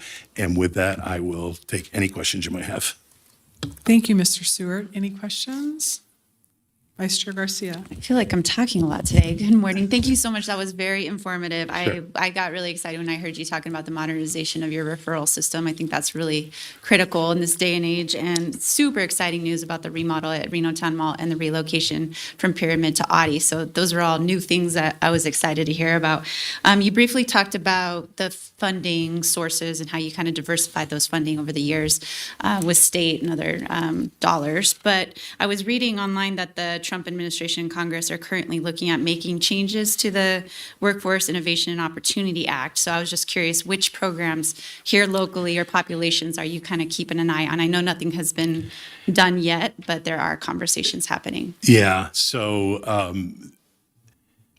the concept that's in the president's budget this year, the administration budget, was proposed last year as well. And so thankfully, the WIOA funded ended up being flat, which was better than a reduction. But to the point, the current administration would reduce the current budget proposal would reduce WIOA funding by over 30%. And so while we don't know exactly what that shakes out, if we take it at face value, that would mean about $2 million less, at the local level for Nevada Works. So again, to answer your question, because we've done a really good job at diversifying our funding, at this time, we can still focus on the individuals, those with barriers to employment. Which populations are we looking at? And I hate to say it, but all of them, right? I mean, the reality is that workforce development is important to every one of us. Anyone that goes through the system is served and gets a job. First of all, it helps that employer, but secondly, many of these folks are on safety net programs, so they're not paying taxes. So we get them, into the marketplace, and so they're paying taxes. So the way that I approach this is, I don't worry about it until it happens, right? Because the problem is you just don't know what's, with any administration, I think particularly with this one, that is not a political statement. We are apolitical, but we just understand that this administration kind of moves a little bit differently than historically.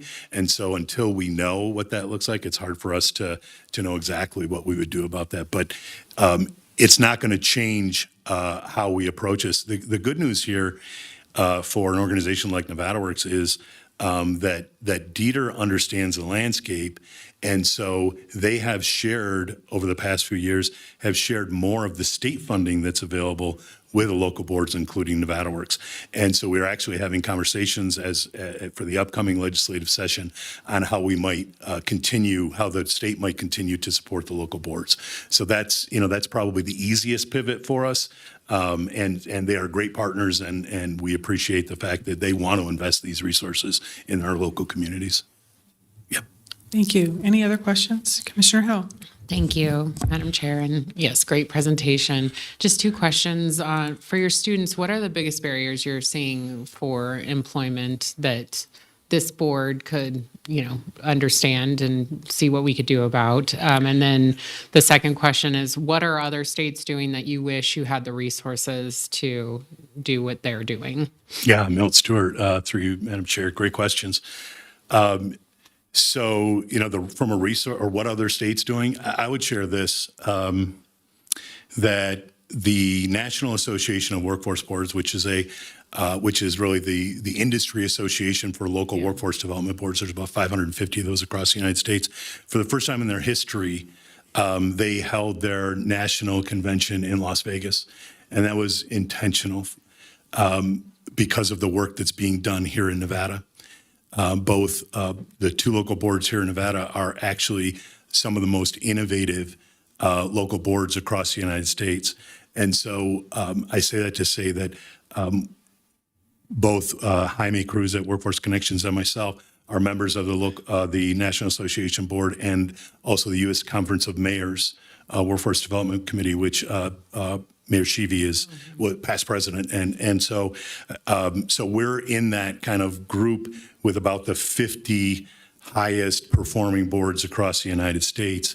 And so we're constantly sharing best practices in both directions. And so what do I wish we could do?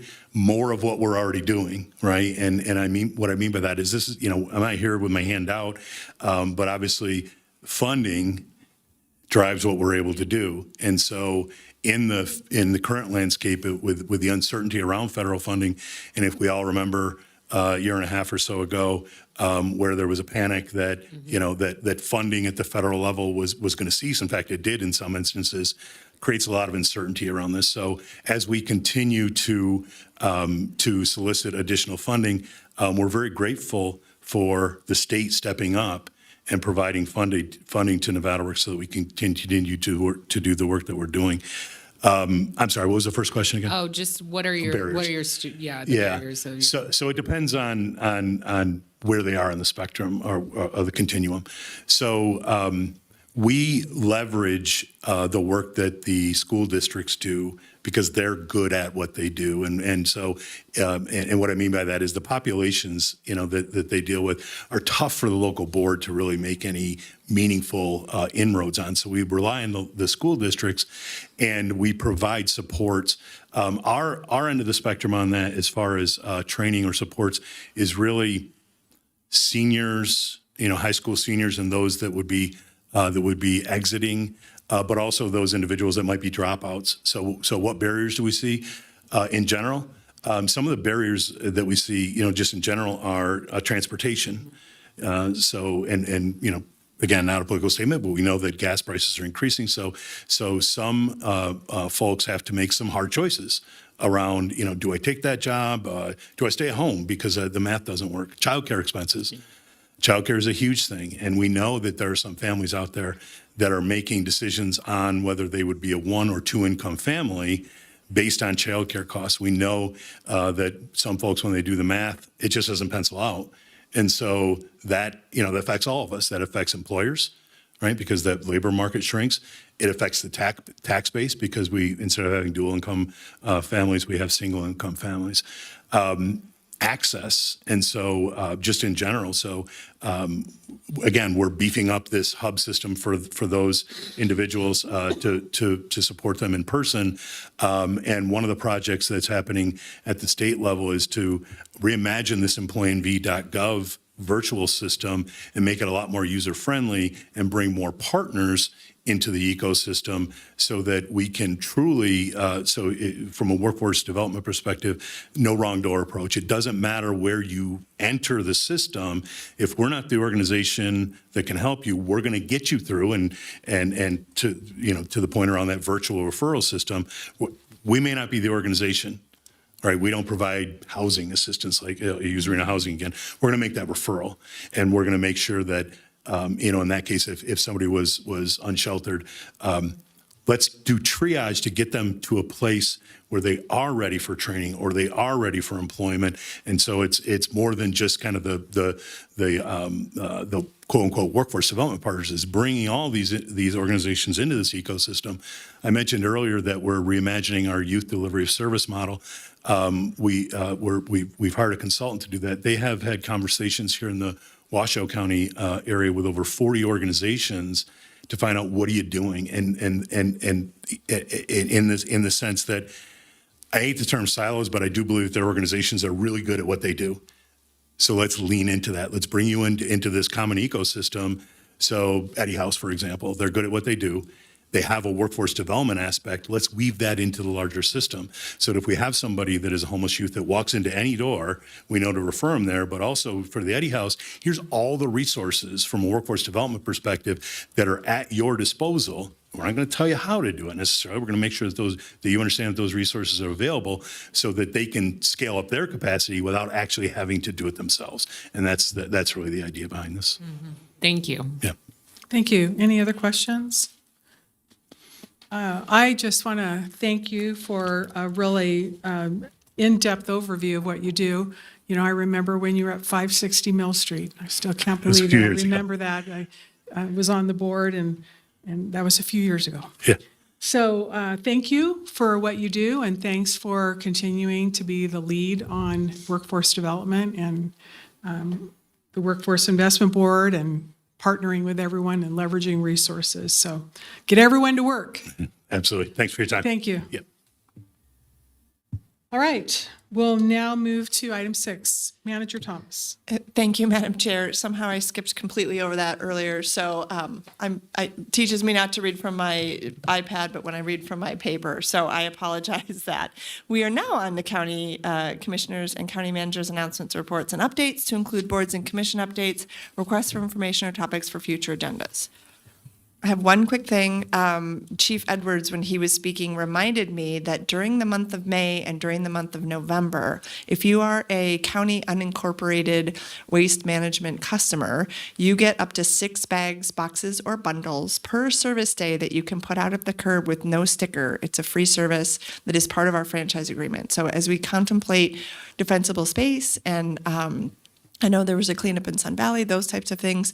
Our service members here, the folks that have service through Washoe County's franchise agreement with Waste Management, gets put out during May, which is coming up on Friday, up to 6 bags, boxes, or bundles per service day. So if you have questions, you can certainly call 311. I can't speak to the Reno or Sparks contracts. I don't know what is in those, but I just wanted to make that reminder for the board. Thank you.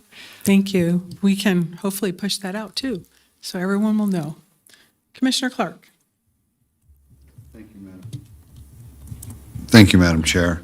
I want to talk about, I'd like to have a report in the future, on a future agenda item. It's about what's taking place on item 12 now. And I don't want to talk about item 12, but I want to talk about the ability for limiting extensions. You know, sometimes we see developments that have extensions that are go on and on and on and on, and so I'm not picking on this particular item, but I think we should have some type of limit there. Number one, we've got a housing shortage here, and if it's a subdivision and the people continue to want to extend and extend, we probably need some more houses built to accommodate the housing shortage. Number one, and number two, it'd be nice to have those proposed developments completed and on the tax rolls to supplement our ability to generate income for the county and deliver goods and services for the citizens. So I think we should look at that as when we see developments come back again and again and again, years and years and years. It should be a couple of, I understand a couple of extensions, but I think that we should have that as an agenda item to discuss.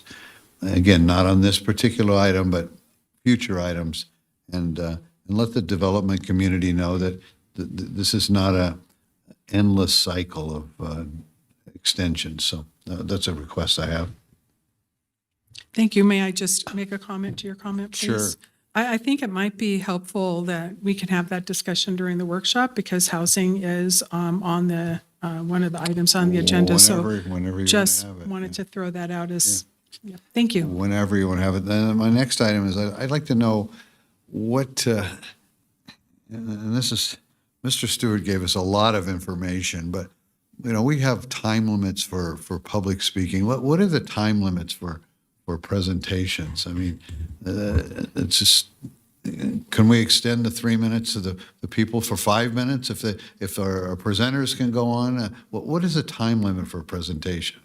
10 minutes. Thank you, Commissioner. Yes, it's 10 minutes, and we do remind speakers before they arrive. We will work on that internally to make sure that we have a timer set. Yeah, and again, nice man, nice information, but you know, we don't need to know about how many stairs they have and how it goes to the mezzanine and how they share workspace. I mean, give us some good information and make it quick. Thank you. Commissioner Hill. Thank you, Madam Chair. Yes, there has been a lot of talk in the region about data centers, and I know that this board discussed this when we were looking at priorities for the work of our team in developing new codes, understanding that we don't have a ton of staff to be changing ordinances. And I know we had prioritized the data center codes for later, but my understanding is now that regional is going to come up with some recommendations for local governments to consider, that we just want to be part of those. And I'm curious if the manager could let us know what that would look like for us. And I just don't want us to have a data center come to us and we're caught flat-footed. And then we're in a position where community members are mad at us because we're following the law, because we have no other ways that we can properly regulate these uses that have legitimate concerns in our community. So it would be helpful to understand how we can work as a region with Sparks and Reno and make sure we have the same codes or as similar as we can be, so developers know what to expect, but also ensure that we have the proper regulations in place for whenever a development comes in our door. Thank you, Commissioner. Yes, it's interesting. We saw the writing on the wall, and in our efforts to better communicate, we put a little article on data center and policy and the regional partner efforts in the board brief on Thursday of last week. So I'm going to, if you'll forgive me, I'm going to read a little bit from that just so we're all aware. But we're moving forward with early discussions on a coordinated approach to data center development, which reflects the industry's interest across northern Nevada. We know the cities of Reno and Sparks have met recently, and other regional organizations, to discuss the potential for a unified policy that does address resource use, land use, and compatibility, and long-term community impact. So the cities of Reno and Sparks have expressed interest in moving quickly. You mentioned, Commissioner, that we have prioritized that. So I know Reno has stated that they are going to begin that process along with, and it sounds like regional planning as well. So since Reno's indicated a willingness to take the lead on developing the draft ordinance, and then we'll coordinate public joint workshops and things like that, we're advancing this while balancing our priorities. So in the article, we referred to Edon, who weighed in last week on the region's economic competitiveness, along with the need to address infrastructure and resource considerations. So we linked to that article. And then the Desert Research Institute also did an interactive story map. So that is in there as well. So yes, we are working on it, and I referred you to the board brief. So thank you so much. I just want to make sure the community knows that we are not just we are part of this discussion. We're drafting these. I'm assuming this is going to be something that will come, like we're going to have workshops maybe in the summer or something that will come in the fall. So just keep us posted on those discussions so we can make sure that we let constituents know. So thank you. May I make a follow-up comment? One of the items when I was the chair of the Truckee Meadows Planning Governing Board was to actually make that a priority, and that was it's been a while. And the update based on the governing board by Dr. Smith and the staff is that they just literally gave an update in terms of what the research is that they have discovered, and then what the timeline that they're moving into in terms of setting from a regional approach so that the jurisdictions could look at the ordinance and then have some sense of consistency. And so I think it might be helpful to look at Dr. Smith coming and doing an update. I've recommended that not just for Washoe County, but having the jurisdictions all be caught up on where they're at. And I think that that's really an important point, because they have been working before I think data centers were on the tip of everybody's tongue. So over a year, maybe close to a year. And they've been working and having workshops and going all over and gathering information, even from a national perspective. So I thought, and I still serve on that board, so I thought that might be something that we could look at in the future. Great. Yep. And Washoe County staff is participating in that as well. So I think that's important, along with the other jurisdictions. So I thought that might help. Vice Chair Garcia. Thank you. I know I'm the third person, so I'm not going to talk about data centers, but I'm just going to give a head nod. So that's my approval. I wanted to, Saturday we hosted our fourth community cleanup in the unincorporated part of Washoe County. And I just wanted to give special thanks to Brian Beffert, Candy Ramos, and Christine Kirkland from HR. Y'all did a fantastic job. It's overwhelming the need that we've seen in some of our unincorporated communities in this regard. I also want to thank the volunteers from Hug High School who had the most amazing positive attitudes, and they were so excited in the big dumpster flipping tires over their shoulders. And to our amazing partners at Hero Environmental Services who collected a tremendous amount of e-waste. Most of the people that came were there already lined up, ready to go, wrapping around the shopping center well before 9 a.m. We had to open up at 8:40 just because the line was starting to get close to the Sun Valley Boulevard. Tremendous success. Most people had both tires and e-waste, but positive trend. We're seeing less tires, y'all, so this is good news. But these events are really critical for our unincorporated. You know, the city of Reno really does a great job. So I just wanted to, again, thanks to our county manager for being so supportive, my colleagues for supporting this, and thank you to our volunteers and staff. Appreciate it. Thank you. I'll just add that on Saturday is Keep Truckee Meadows Beautiful, great community cleanup. And if you're interested in helping, you can go to ktmb.org, and it's amazing. I participated in it. I'm going to participate again. It's to Vice Chair's point. I mean, you go to these various areas and you're just pretty surprised at the amount of leftover things that you just almost can't believe that are happening. And so this is their annual great community cleanup, so I hope everyone can think about giving back. It's at 8 a.m., and they serve an amazing lunch for the entire volunteer group throughout the entire community, so I hope I'll see everyone there.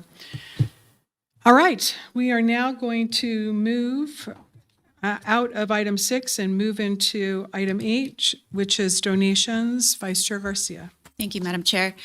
Today, I move to approve a couple of donations for the Sheriff's Office, a gift card for $53.39 for food and $3,326.69 in supplies for the Citizen Corps program who worked hot August nights.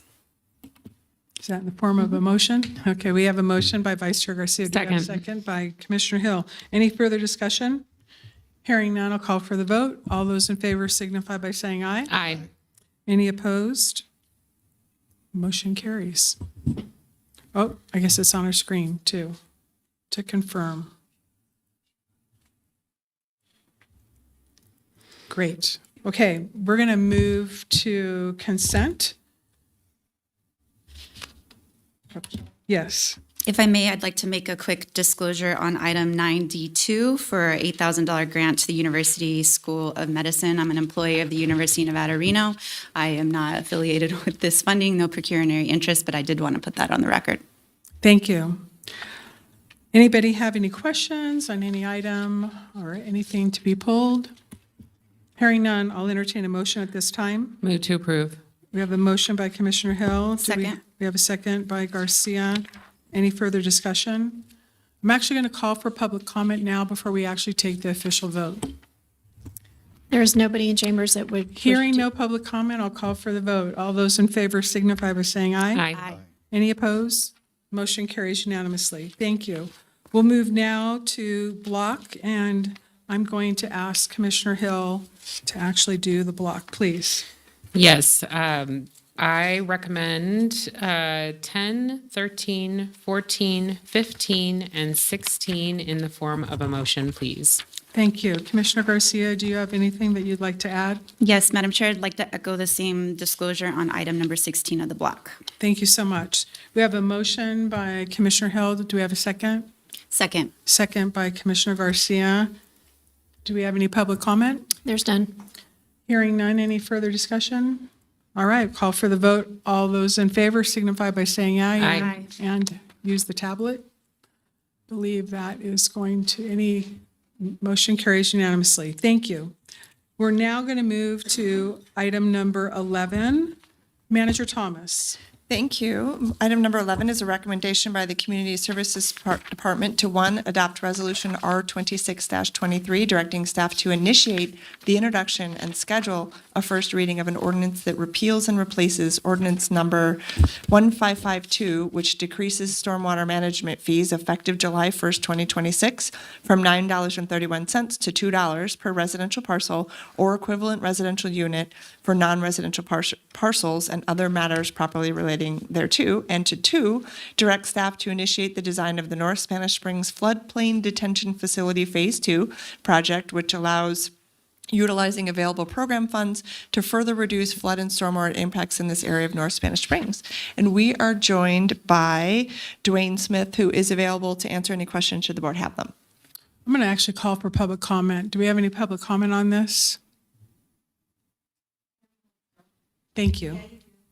Yeah, Tammy Holt still. Thank you.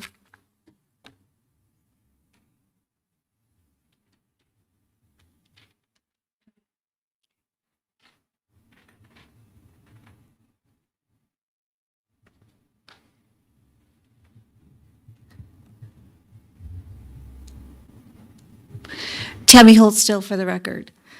I have spoken to residents in Spanish Springs, and they are just downright absolutely concerned about the fact that you are reducing this down, and that later on, when the flooding comes back and the residents have an issue, that there's not going to be the money there or the funding there that should be there, because you just approved a whole bunch of development that is for a that ends up being specifically to a development behind a school that you guys approved that does not have to pay the $9. They're going to pay the $2. The GID and the residents that I talk to within the GID are very concerned about this. They feel they're getting the short end of the stick, and it being in a low-income housing area to begin with, people have a hard time affording to pay what they need to pay to the GID. And then to have the GID have to be responsible for anything else because you're reducing this down is just appalling. You're not looking at your citizens as a whole. You're looking at special interest. And again, taxpayers are stakeholders. There's not just the developers or other interest involved. There's also every single individual who puts money into the coffers that you are responsible for, and you need to do that. So the people that I spoke to from Sparks do not like the idea of this being reduced. Thank you. Thank you. There's nobody else signed in. Thank you. Does anyone have any questions for Mr. Smith? Mr. Smith, do you want to add enlighten us with any information, maybe a quick summary of this and why the reduction is the $2 and the commitment that the county made to actually give this back? Good morning. For the record, Dwayne Smith, Director of Engineering and Capital Projects. Appreciate the opportunity for the board to consider this item today. This follows along the commitment that staff made to the board when we raised the fees to $9.31. We knew that the time would come when the bonds would be paid off. The last bond payment, as I indicated in the staff report, is this summer, June. And so with that, we now are in the position to reduce the user fees. These are user rate fees. These are not tax. This is not a tax. These are user rate fees to accomplish the required ongoing operation, maintenance, repair, and replacement of the facilities. So as we included in the staff report, there's significant information regarding our current fund balances, our operational costs, and how we plan on moving forward through this approach. The second piece that's really important in there is that we recognize that this program really does bring significant benefit and value to the unincorporated folks within Spanish Springs. And our commitment is to carry forward with this. And the second part of that request is to direct us to initiate the phase 2 of the capital design using available fund balance to bring more and additional benefit to the community through additional flood management approaches. And so I think this is really marks I'll say a milestone. It's a milestone in that we're paying off the bonds. It's a milestone in that we're following through on our commitment that we've appropriately managed this fund to allow Washoe County, the decision makers, to reduce those fees for those folks down to $2 a month. As we do with all of our utility approaches, we keep a very close eye on our fund balances, our approaches, working closely with our comptroller and our budget manager to make sure that we're in conformance with the Washoe County policy requirements. So I would just finally put a pin in it to say that we did make sure that we're in full conformance with Washoe County fiscal policy in this approach. Thank you. Any questions for Mr. Smith? Yes, Vice Chair Garcia. I just wanted to clarify a comment made during public comment about the GIDs being impacted by the Sun Valley or incline. I'm not sure which one was referenced in the public comment, but I looked at the staff report. Can you speak to that point? Through the chair, I'm not sure what GID, I'm not familiar with any GIDs in the unincorporated areas of North Spanish Springs. Thank you. Thank you, Mr. Smith. Hearing no other questions, I'll entertain a motion to approve the resolution.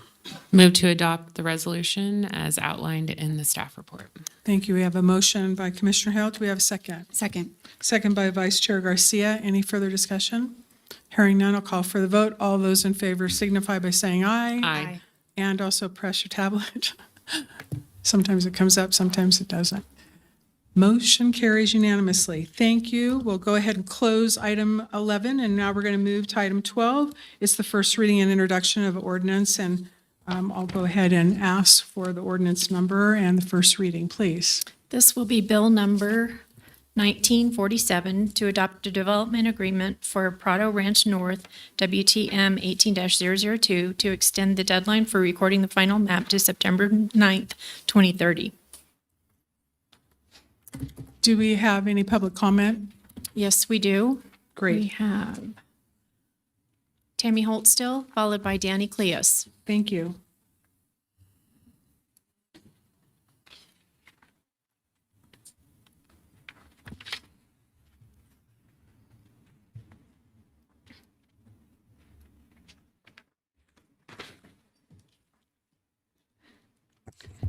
Good morning, or good afternoon again. Tammy Holtstill for the record.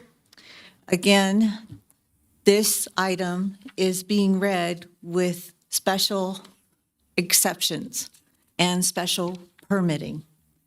The issue I am going to address right now is the BFE. Your BFE that was raised in Lemon Valley by a gentleman in your staff that is not a hydrologist.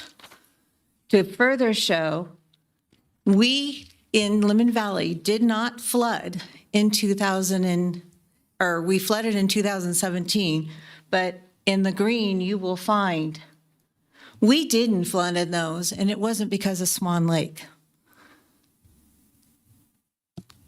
We have an issue with the amount of effluent that is being discharged to that lake. One of them being, at this time, based upon what NDEP is showing, you have a unlicensed, unpermitted sewer plant. This is the last permit that they have available, last permit number. To remind you again of what it looks like, this is current. That's the BFE right now for Swan Lake. It is over the 47. It's almost at 49. Reminder of what it looked like 2017, where this property wants to be built in a floodplain that a state of emergency was called on.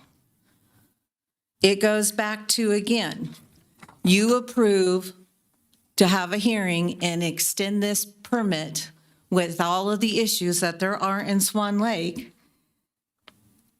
This NRS is what I and other residents will be using because you know that you've caused a problem. By approving this development, it is going to flood us existing residents because Washoe County has done nothing to address the situation. Not at all. Our drainage is still the same, and this developer is going to take our floodplain away. So it goes back to this NRS that talks about what Washoe County should be doing as a municipality. The funny thing about it is, it states right on it, throughout a drainage basin. We're a closed basin. We don't drain. So you guys have an issue that you haven't addressed since 2017. I've been before you many, many, many, many times and tried talking to you all personally about this situation. Thank you. Danny Cleos.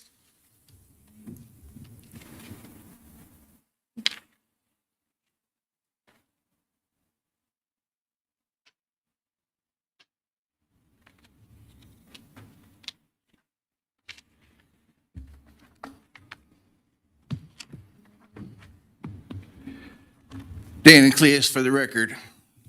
I usually don't show up here because I don't like my civil rights revoked because of certain people on the panel, but this is important. This project should have never been approved in the first place. One, quad and Knopf report, hydrology report, which nobody seems to want to read. But I used it in suing the city of Reno and winning. Next one, DRI report, came out after the 2017 flood and says there shouldn't be high-density building out there. That is what caused the flooding. So, on top of that, FEMA. Now, this is a FEMA website. Government website says reasonably safe from flooding. The community must review all permit applications to determine whether the proposed building sites will be reasonably safe from flooding as one of the minimum National Flood Insurance Program floodplains. Management requires established NFIP regulations. This has never been done. Plus, when you want a Clomar, that's when you put dirt in somewhere that's going to be flooded. FEMA and their engineers have to come out to inspect it. Never was done. The other thing is, 8 years is enough. If they can't get their stuff together by now, they're not going to do it. They want to continue this until 2030? What's it going to do? Just because he got approved, he needs to go back and redo everything. All of his drainage is shared with RTC. How do you do that? You can't even account for what you're going to drain. His drainage from DRI report is right in the fan, drainage fan off of the mountains.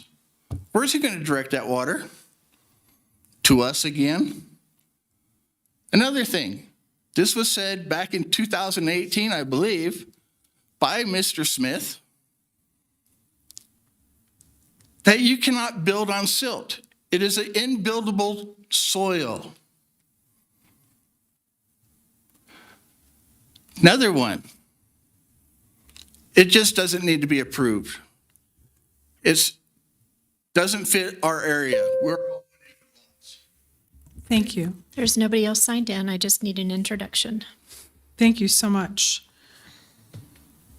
If we could, maybe we can have Ms. Olander come up and, but while you're coming up, Mr. Large, would you share some of the legality that, in terms of clarification that was brought up with various statutes referenced and.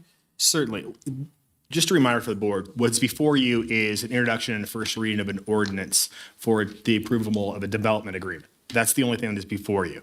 Item 12 allows the board to introduce and conduct the first reading of the ordinance approving the development agreement, extending the time for the Prado Ranch subdivision to file their final map. If the ordinance is introduced, a public hearing will be scheduled for the second reading and possible adoption of the ordinance.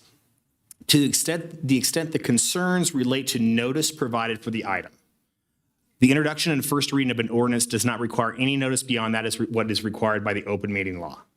However, the second reading, as reflected in the staff report, the second reading and the public hearing will be scheduled for future BCC meetings in accordance with NRS 244.100 and Washoe County Development Code 110.814.25, which includes publication in a newspaper of general circulation, mailed notice to all property owners within 300 feet that is the subject of the development agreement. So in terms of notice, this has been, item 12 has been vetted by legal in regard to the proper notice being applied. If that answers your question. Yes, thank you.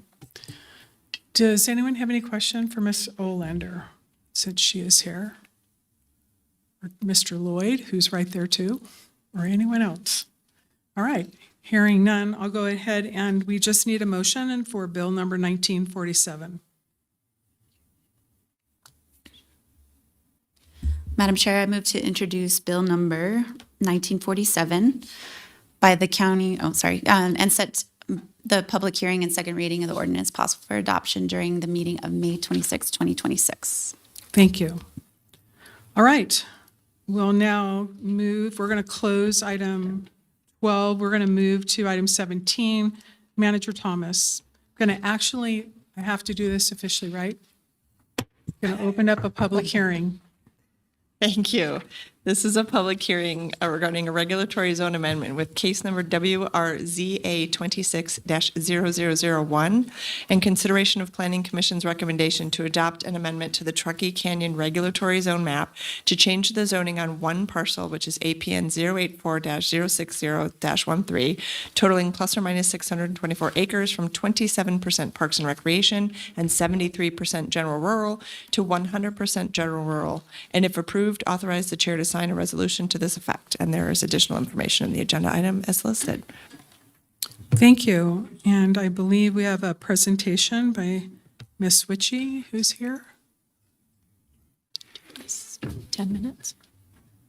10 minutes. Can you ask me? Okay. Good afternoon. Courtney Wyke, Senior Planner with Washoe County. The item before you is WRZA 26-001 for Mustang RZA. Okay, so the specific request is to amend the Truckee Canyon regulatory zone map to change the zoning on a 624-acre parcel from 27% Parks and Recreation and 73% General Rural to 100% General Rural.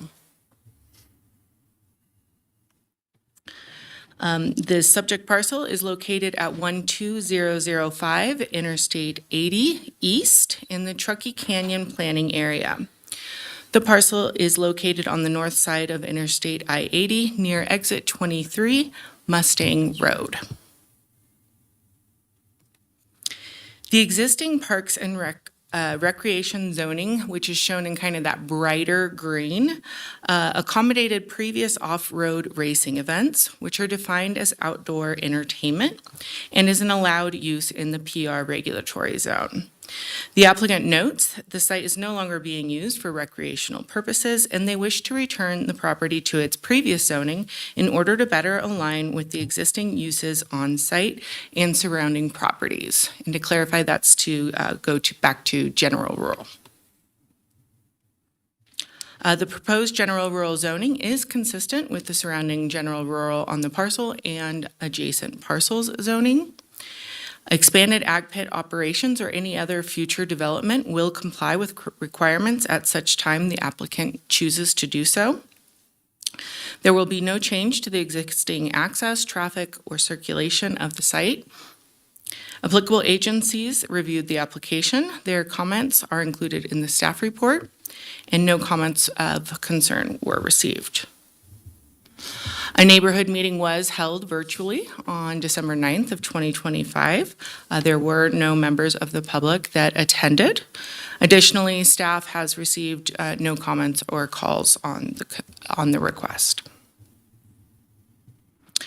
The Planning Commission held a public hearing in March and made all the required findings and unanimously recommended approval of the subject request. And a possible motion can be found on page 12 of the staff report. And with that concludes my presentation. I am available for questions. The applicant also has a presentation if you would like, and is available for questions as well, of course. Thank you. Do we have any questions for staff at this point? All right. If the applicant would like to do a presentation, you're welcome to do so. Hi, yeah, I'm Melissa Smith with Wood Rogers. I'm here representing our applicant, Q&D Construction. I do have a presentation prepared, which I'm totally willing to do, but it's very duplicative of everything that Courtney just said. And she did such a good job presenting the project for you guys. I'm just going to skip ahead to one slide that does highlight just the benefits of this zone change. It returns the site to the original intended zoning. It eliminates split zoning across the site, aligns the site with the current existing uses, and would facilitate future expansion of those uses. So this is really just a cleanup of zoning. Again, my name is Melissa with Wood Rogers, and we do have General Bath here for questions, as well as a representative for the applicant, Q&D Construction. So there you go. Thanks. Thank you. Well, that was a very concise presentation. Any questions? Well, hearing none, I'll entertain a motion at this time.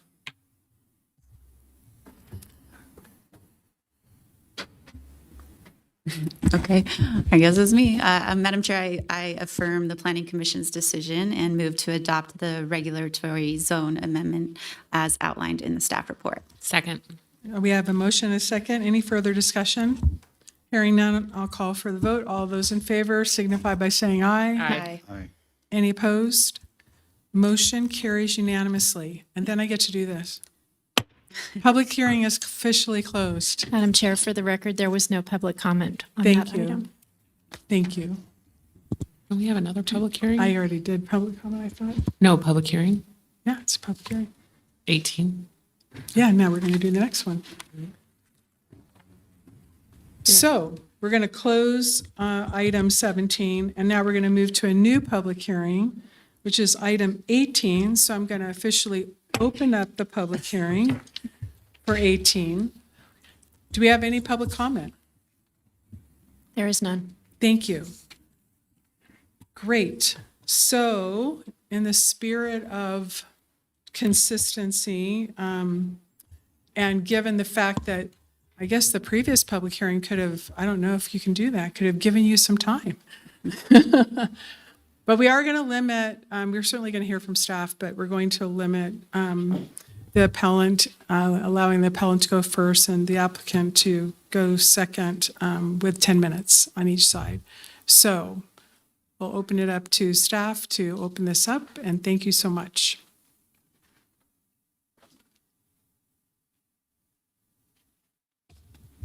Good afternoon, everyone. Jolene Bertetto, Washoe County Planner. This presentation is for the appeal to the 515 roads wall height variance. The request is for an appeal of the BOA's approval of a variance to increase the maximum allowed height for a wall from 6 feet to 15 feet 8 inches.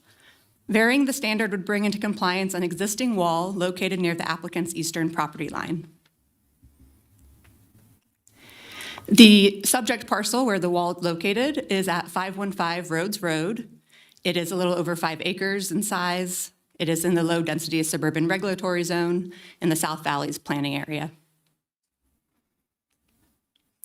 This is a look at the site plan where the wall is located. You can see it's circled in yellow. It's close to the subject parcel's eastern property line. And this is a look at that wall. It is 15 feet 8 inches in height. It's 95 feet long. According to the applicants, it was constructed 8 years ago, and it is mounted with various birdhouses. In the diagram, you can see a picture of the wall in relation to the height of an average pedestrian, and you can see how those birdhouses are mounted along the side. And this is a look at that wall. This is from the neighboring property to the east. So the birdhouses in this picture would be mounted on the other side. And of note in this picture is that there is a separate fence that runs along the property line. So the wall is independent of that fence. When evaluating the application for the variance, staff did not find that there was exceptional narrowness, shallowness, or shape of the parcel, exceptional topographic conditions, or other extraordinary and exceptional situation or conditions. However, the BOA found there was a special circumstance, which was the removal of a mature tree and the creation of wildlife habitat with the wall, and approved the variance 5-0. And this is a look at those full findings that need to be made in order to approve a variance.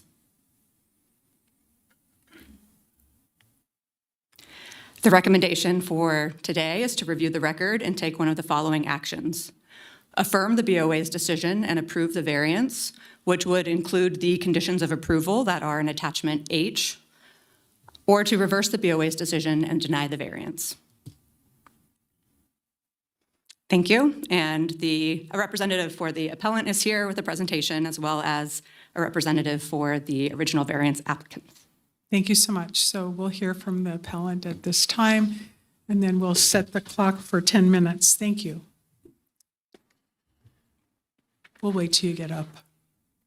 And if you could introduce yourself, that would be great. Thank you. Yes, Commissioners. Again, my name is Nathan Amen of the law firm Valoria, Oliphant, Oster, and Amen, and I'm representing the appellant, Mr. Grimes, here today.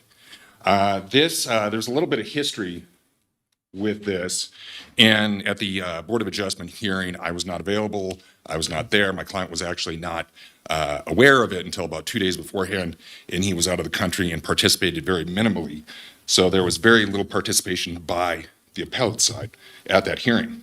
But going back, and I'm a litigator, so I apologize for not having the best PowerPoint presentation here today. I believe the pictures themselves speak for themselves. I appear in courts all over the state. We don't get to do a lot of PowerPoint presentations. But what I want to do is take a step back. There's a little bit of a history here. With Mr. Clark, you were actually part of this about the same time that I got involved in this. There was a letter from the Coulter's attorney back in July of 2025. That letter raised various issues. It was sent to 14 different people within Washoe County, the DA's office, various other offices. There were allegations in that letter about Mr. Grimes' property, which he is developing, which adjoins the Coulter property. In that, there were allegations that there was 12,000 cubic yards of dirt put on this property. But nobody did a calculation with that. When we finally did a calculation, that would build a hill 32 feet high with 70-degree slopes on this 1 acre. There were other allegations about violations of septic system codes. No septic system was even designed. The Coulters have intentionally tried to create every obstacle for Mr. Grimes to develop this property. It's been delayed multiple times. In fact, there's other variance issues right now. And when Mr. Grimes went to continue working on his property, he put in, and lo and behold, you have to have a permit for a fence over 6 feet tall. So now, after being called out, having this project stopped by the Coulters, having all of these issues go forward, Mr. Grimes went back and said, well, isn't this a violation? This is a 16-foot, 100-foot long fence on this property, which is right next to another fence. So what my job here today is, and I understand the law, that I have the burden of persuasion to try to get you to reconsider the Board of Adjustment's decision in today. But what we need to do is follow Ms. Bertetto's presentation and follow the law. The special circumstances considerations is the law, and you have to find all 4 of these. And that is Washoe Development Code 110-804.25. And the staff report didn't find subsection A, special circumstances existed, or subsection C, no special privileges existed. Well, let's go back to the presentation a little bit. And you all have the copied presentation, and you'll have the presentation from council for the Coulters, where it's a very nice PowerPoint presentation. And what does it show?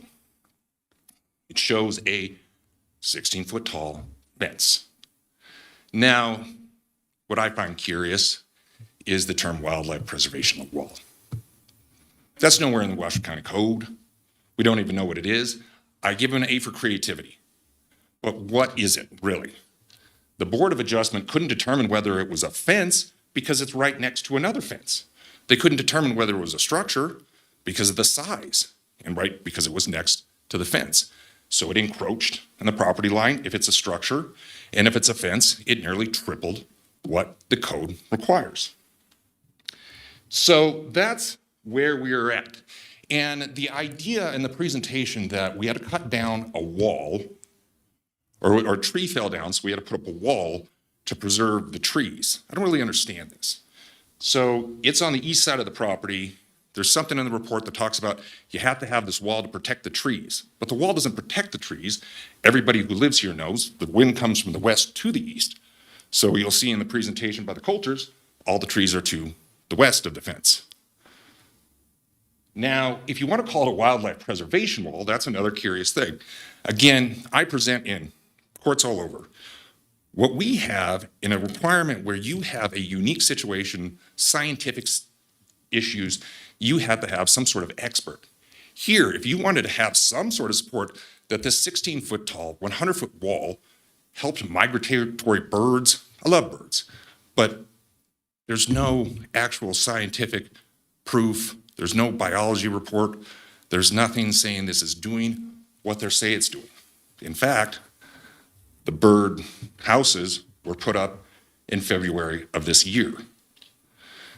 So it's a wonderful presentation, and I love the fact that there's history on the age of trees, but there is no scientific evidence that shows this has anything to do as something to do with wildlife. It protects birds. I have various books on birds that I'm kind of embarrassed to admit, but I got into it with my niece, and we do bird watching.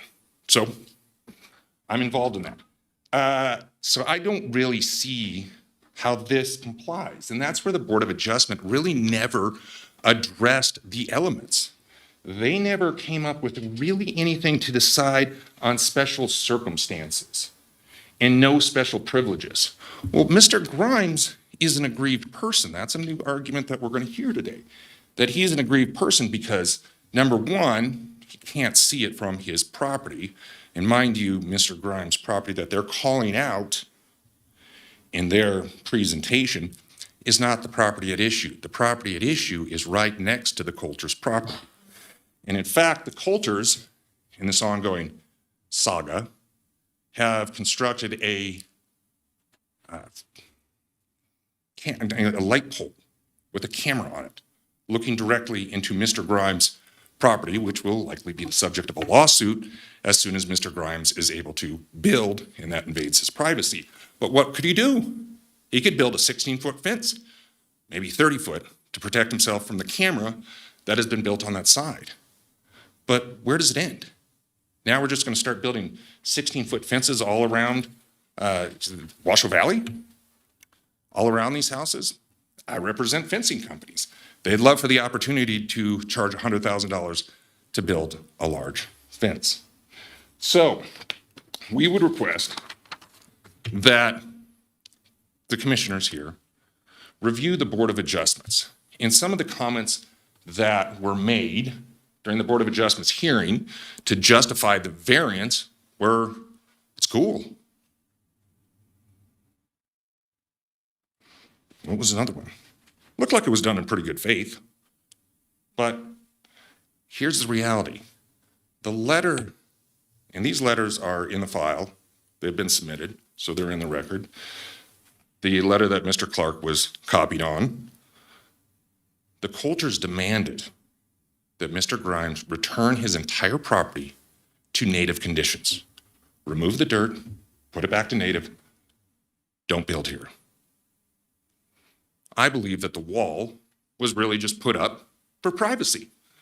You had a big tree that fell down. The Coulters wanted privacy. They put this up. Yes, they have talked to their neighbors. They have gotten their neighbors to be against Mr. Grimes for his construction on those properties out there. These are old properties. Nobody really wants a new neighbor. Nobody wants new construction. But that doesn't justify the variance here, because you have to have concrete proof that there are no special circumstances. This would create a special circumstance that I'm sure Mr. Grimes would not be granted. This would create there are no special circumstances with this property. The staff report has laid that out very clearly. It detailed that this would create special privileges with this lot, and we believe that the staff report should be adhered to.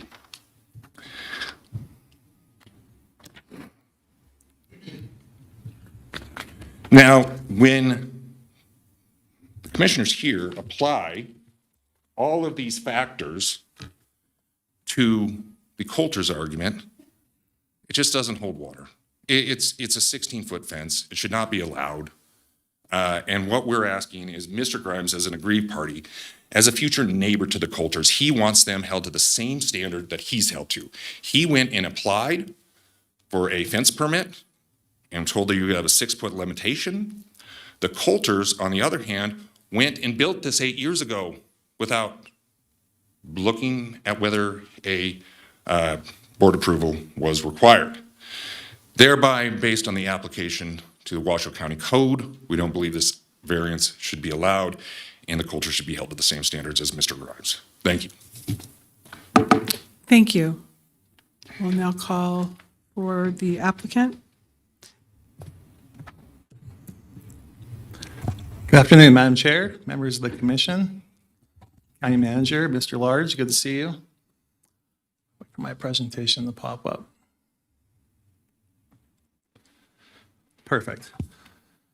Today I represent the Coulters. We are certainly in opposition of the appeal filed that you're hearing today and ask that you uphold the unanimous Board of Adjustment decision. The Coulters received a code enforcement violation related to their wall. The violation alleged the wall was a fence or a wall in excess of 6 feet. Mind you, that wall or that fence, probably not a fence, I'll read that definition in a minute, but that wall had been there for 8 years, not bothering anybody. We filed the variance application and went to the Board of Adjustment unanimously.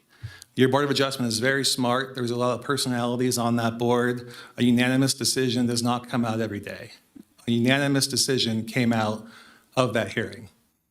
The Grimes, who you just heard from their counsel, appealed that decision. But you'll hear numerous times in this presentation, not only they don't have standing, but they do not have the arguments necessary because they can't even see this wall from their property. So a little background. The property was, and this is pretty cool, previous home to one of the largest trees in the state of Nevada. It was certified by the state for a Fremont cottonwood standing 105 feet tall and 42 feet in circumference. You can see a person there standing next to it.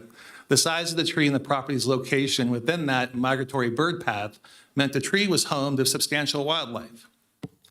In 2017, the Coulters were forced, unfortunately, to remove that tree after it began to split apart with some weather events that occurred in this area. Because the tree was of exceptional size and ecological significance, its removal created a special circumstance. And that's what the Board of Adjustment found. This isn't creating precedent. How many 700-year-old trees with a circumference of 47 feet are in this neighborhood? None. Or in Washoe County? None. It was certainly a special situation with that tree coming down. And what the Coulters do, rather than just ignore the situation and put up a couple ferns, they undertook some efforts at their cost to create an arboretum and a sanctuary to replace that lost habitat and protect the wildlife that had been there. The Coulters embarked on this effort to create an arboretum by planting substantial new trees, and this effort led to a significant increase in the migratory bird population. UNR's classes come out here to observe this backyard and observe the wildlife, which include, you can see, a great horned owl, falcons, hawks, finches, woodpeckers, doves, pigeons, quails, blackbirds, bluebirds, blue jays. I mean, it is a nestling area, a bustling area of wildlife activity. Again, UNR sends students out here to observe. To protect and cultivate that local wildlife, the Coulters built this preservation wall to shield the maturing arboretum from high winds and other environmental hazards to protect the bird. And you can see those birdhouses, which have been on there for years. And you just heard council said they went on in February. We filed for the variance in December with pictures of the birdhouses. So I don't know where February came from. It's been there for years. But certainly the height is important because in consulting bird experts, finches prefer at least 8 feet high to ensure safety from predators, cats, raccoons, wildlife, coyotes. They have to be up higher to be protected. So that's where the wall was built and the birdhouses were placed. So the variance hearing. So number one, Board of Adjustment unanimously approved this request. Two, they also questioned the authority of code enforcement to cite this wall. Why? Number one, there's no definition of wall in code. But two, you heard council call this a fence. This is not a fence. It's not enclosing any space or separating parcels of land. There's already a fence on the border separating the parcels of land. This is not doing that. Or three, a structure is walled or a roofed building. So the Board of Adjustment, in addition to making every single finding for a variance, said, we likely don't think there was even the authority of the county to cite this because there's no definition for wall, it's not a fence, and in fact is not a structure. So the variance hearing, at the variance hearing, a comprehensive review was done by the BOA. And let me note, you can see the red dots here. So on the right-hand side of this picture, you can see the long rectangle of where the wall is located. All these red dots are homeowners and residents who have sent in letters approving this wall, consenting to this wall. So I would argue to you, who would have standing to object to this? You can see in the far right-hand side where the rectangle is located for the wall, two very big red dots. This is right behind those property owners. They have written consent on the record that they think it's fabulous. You can also see as you head around the neighborhood, 8 different red dots there of saying, we consent to this. We appreciate what the Coulters have done for our neighborhood. So today we're asking you to deny this request, but also I don't even think you have to get to the substantive question. You first have to say, does the Grimes have standing? And what does standing mean in your county code?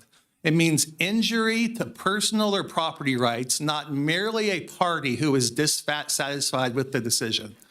I think what you just heard was there's no injury to personal or property rights. There's no argument they're losing value from their land. There's no argument that Mr. Grimes has suffered some personal injury that has cost him $1, $2, or any monetary value. None of that was put on the record you just heard. This is simply a party who is dissatisfied with the decision, and therefore I would argue there's a lack of injury and no even standing to get to the merits of the Board of Adjustment's decision. And going on standing, you can see the wildlife preservation wall is on the right-hand side. The Grimes' property you can see is highlighted there in red. And here's some pictures. They can't even see this wall, like not even close. I would think I'd have maybe difficulty standing here if the property owner behind this wall said, I don't like it, it's too big, it puts shade on my porch, I can't sit out there and have a barbecue. No, we have consent from everyone around who can see this wall. But the Grimes, again, have no standing, and of course the Board of Adjustment found that all of the findings could be made given the size of the tree, but did not take into consideration Mr. Grimes' argument, because again, this is from the public road that goes in between their properties. Not only do you have trees, you have the Coulter house, you can't even see it. So just because they're dissatisfied with the decision doesn't give them the right to ask for you to overturn the Board of Adjustment. So standard of review, the presumption of validity, the presumption was on the appellant there to make an argument that the Board of Adjustment's decision was unreasonable or unlawful. I would say neither is the case. I would also say that based on your land use code, community support for the variance, environmental protection benefits, advancing the public welfare, it's been a great addition out there. And you hear some Board of Adjustment folks say, we drove out there and there's a big pond with ducks, there's deer out there, there's all this wildlife. This has been a great addition for 8 years. No one's complained for 8 years to this area. And I'm running out of time, so I'll just close with number one. I'll just go back to the lack of standing. I don't even think you have to get to the merits, which I'm happy to answer any questions. But the appellant has suffered no injury. They can't see it. They haven't put on the record any personal or property rights that they're impacted. They tell a story about everything else that might be going on between these property owners, but we're here today for a variance. The Board of Adjustment unanimously approved it. And I unfortunately think Mr. Grimes and his counsel are merely just dissatisfied with that board decision, and there's nothing on the record to overturn it. So thank you, Madam Chair and Commission. I'm happy to answer any questions. Thank you so much. I'll open it up to questions at this time. Do you have any questions? I don't have a question. We've had these variances before, and I just want staff to make a note for the future about whether we need to make changes in code on things like this, because remember that variance and incline, which we reduced a setback because of extenuating circumstances with that parcel and that particular neighborhood, but which all had variances. I think that, for us, we're always in a better position if we try to learn from these requests and see if we need to change our code and write any requirements for extenuating circumstances like this. That's my only note, Madam Chair. Thank you. Any other comments?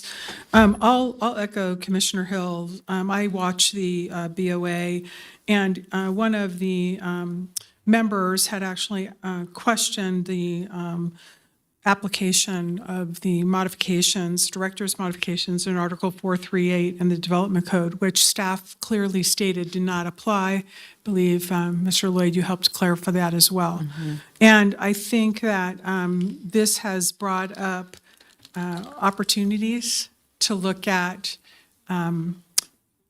how we deal with variations and some of the requirements. So I will look forward to having that at a future item.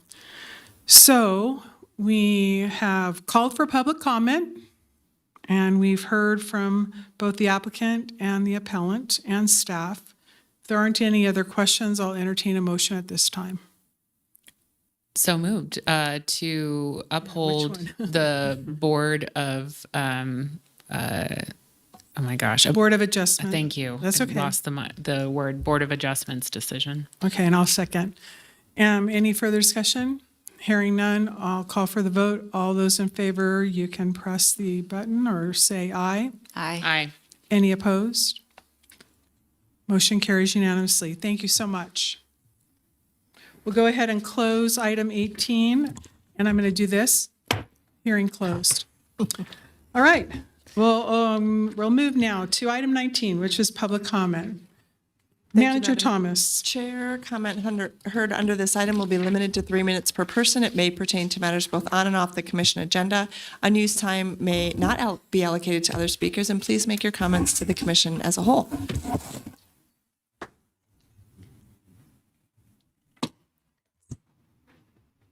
First up, we have John Killoran.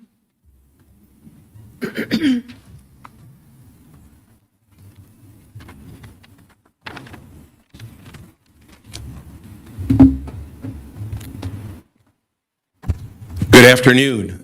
John Killoran for the record, 46-year Reno and Washoe County resident and also a candidate for Washoe County Commission District 2. I stand before you right now and will state a qualifier at the beginning. If I am incorrect in what I'm about to say, I will stand corrected. But I just listened to a public hearing 18, the item that you just took under consideration.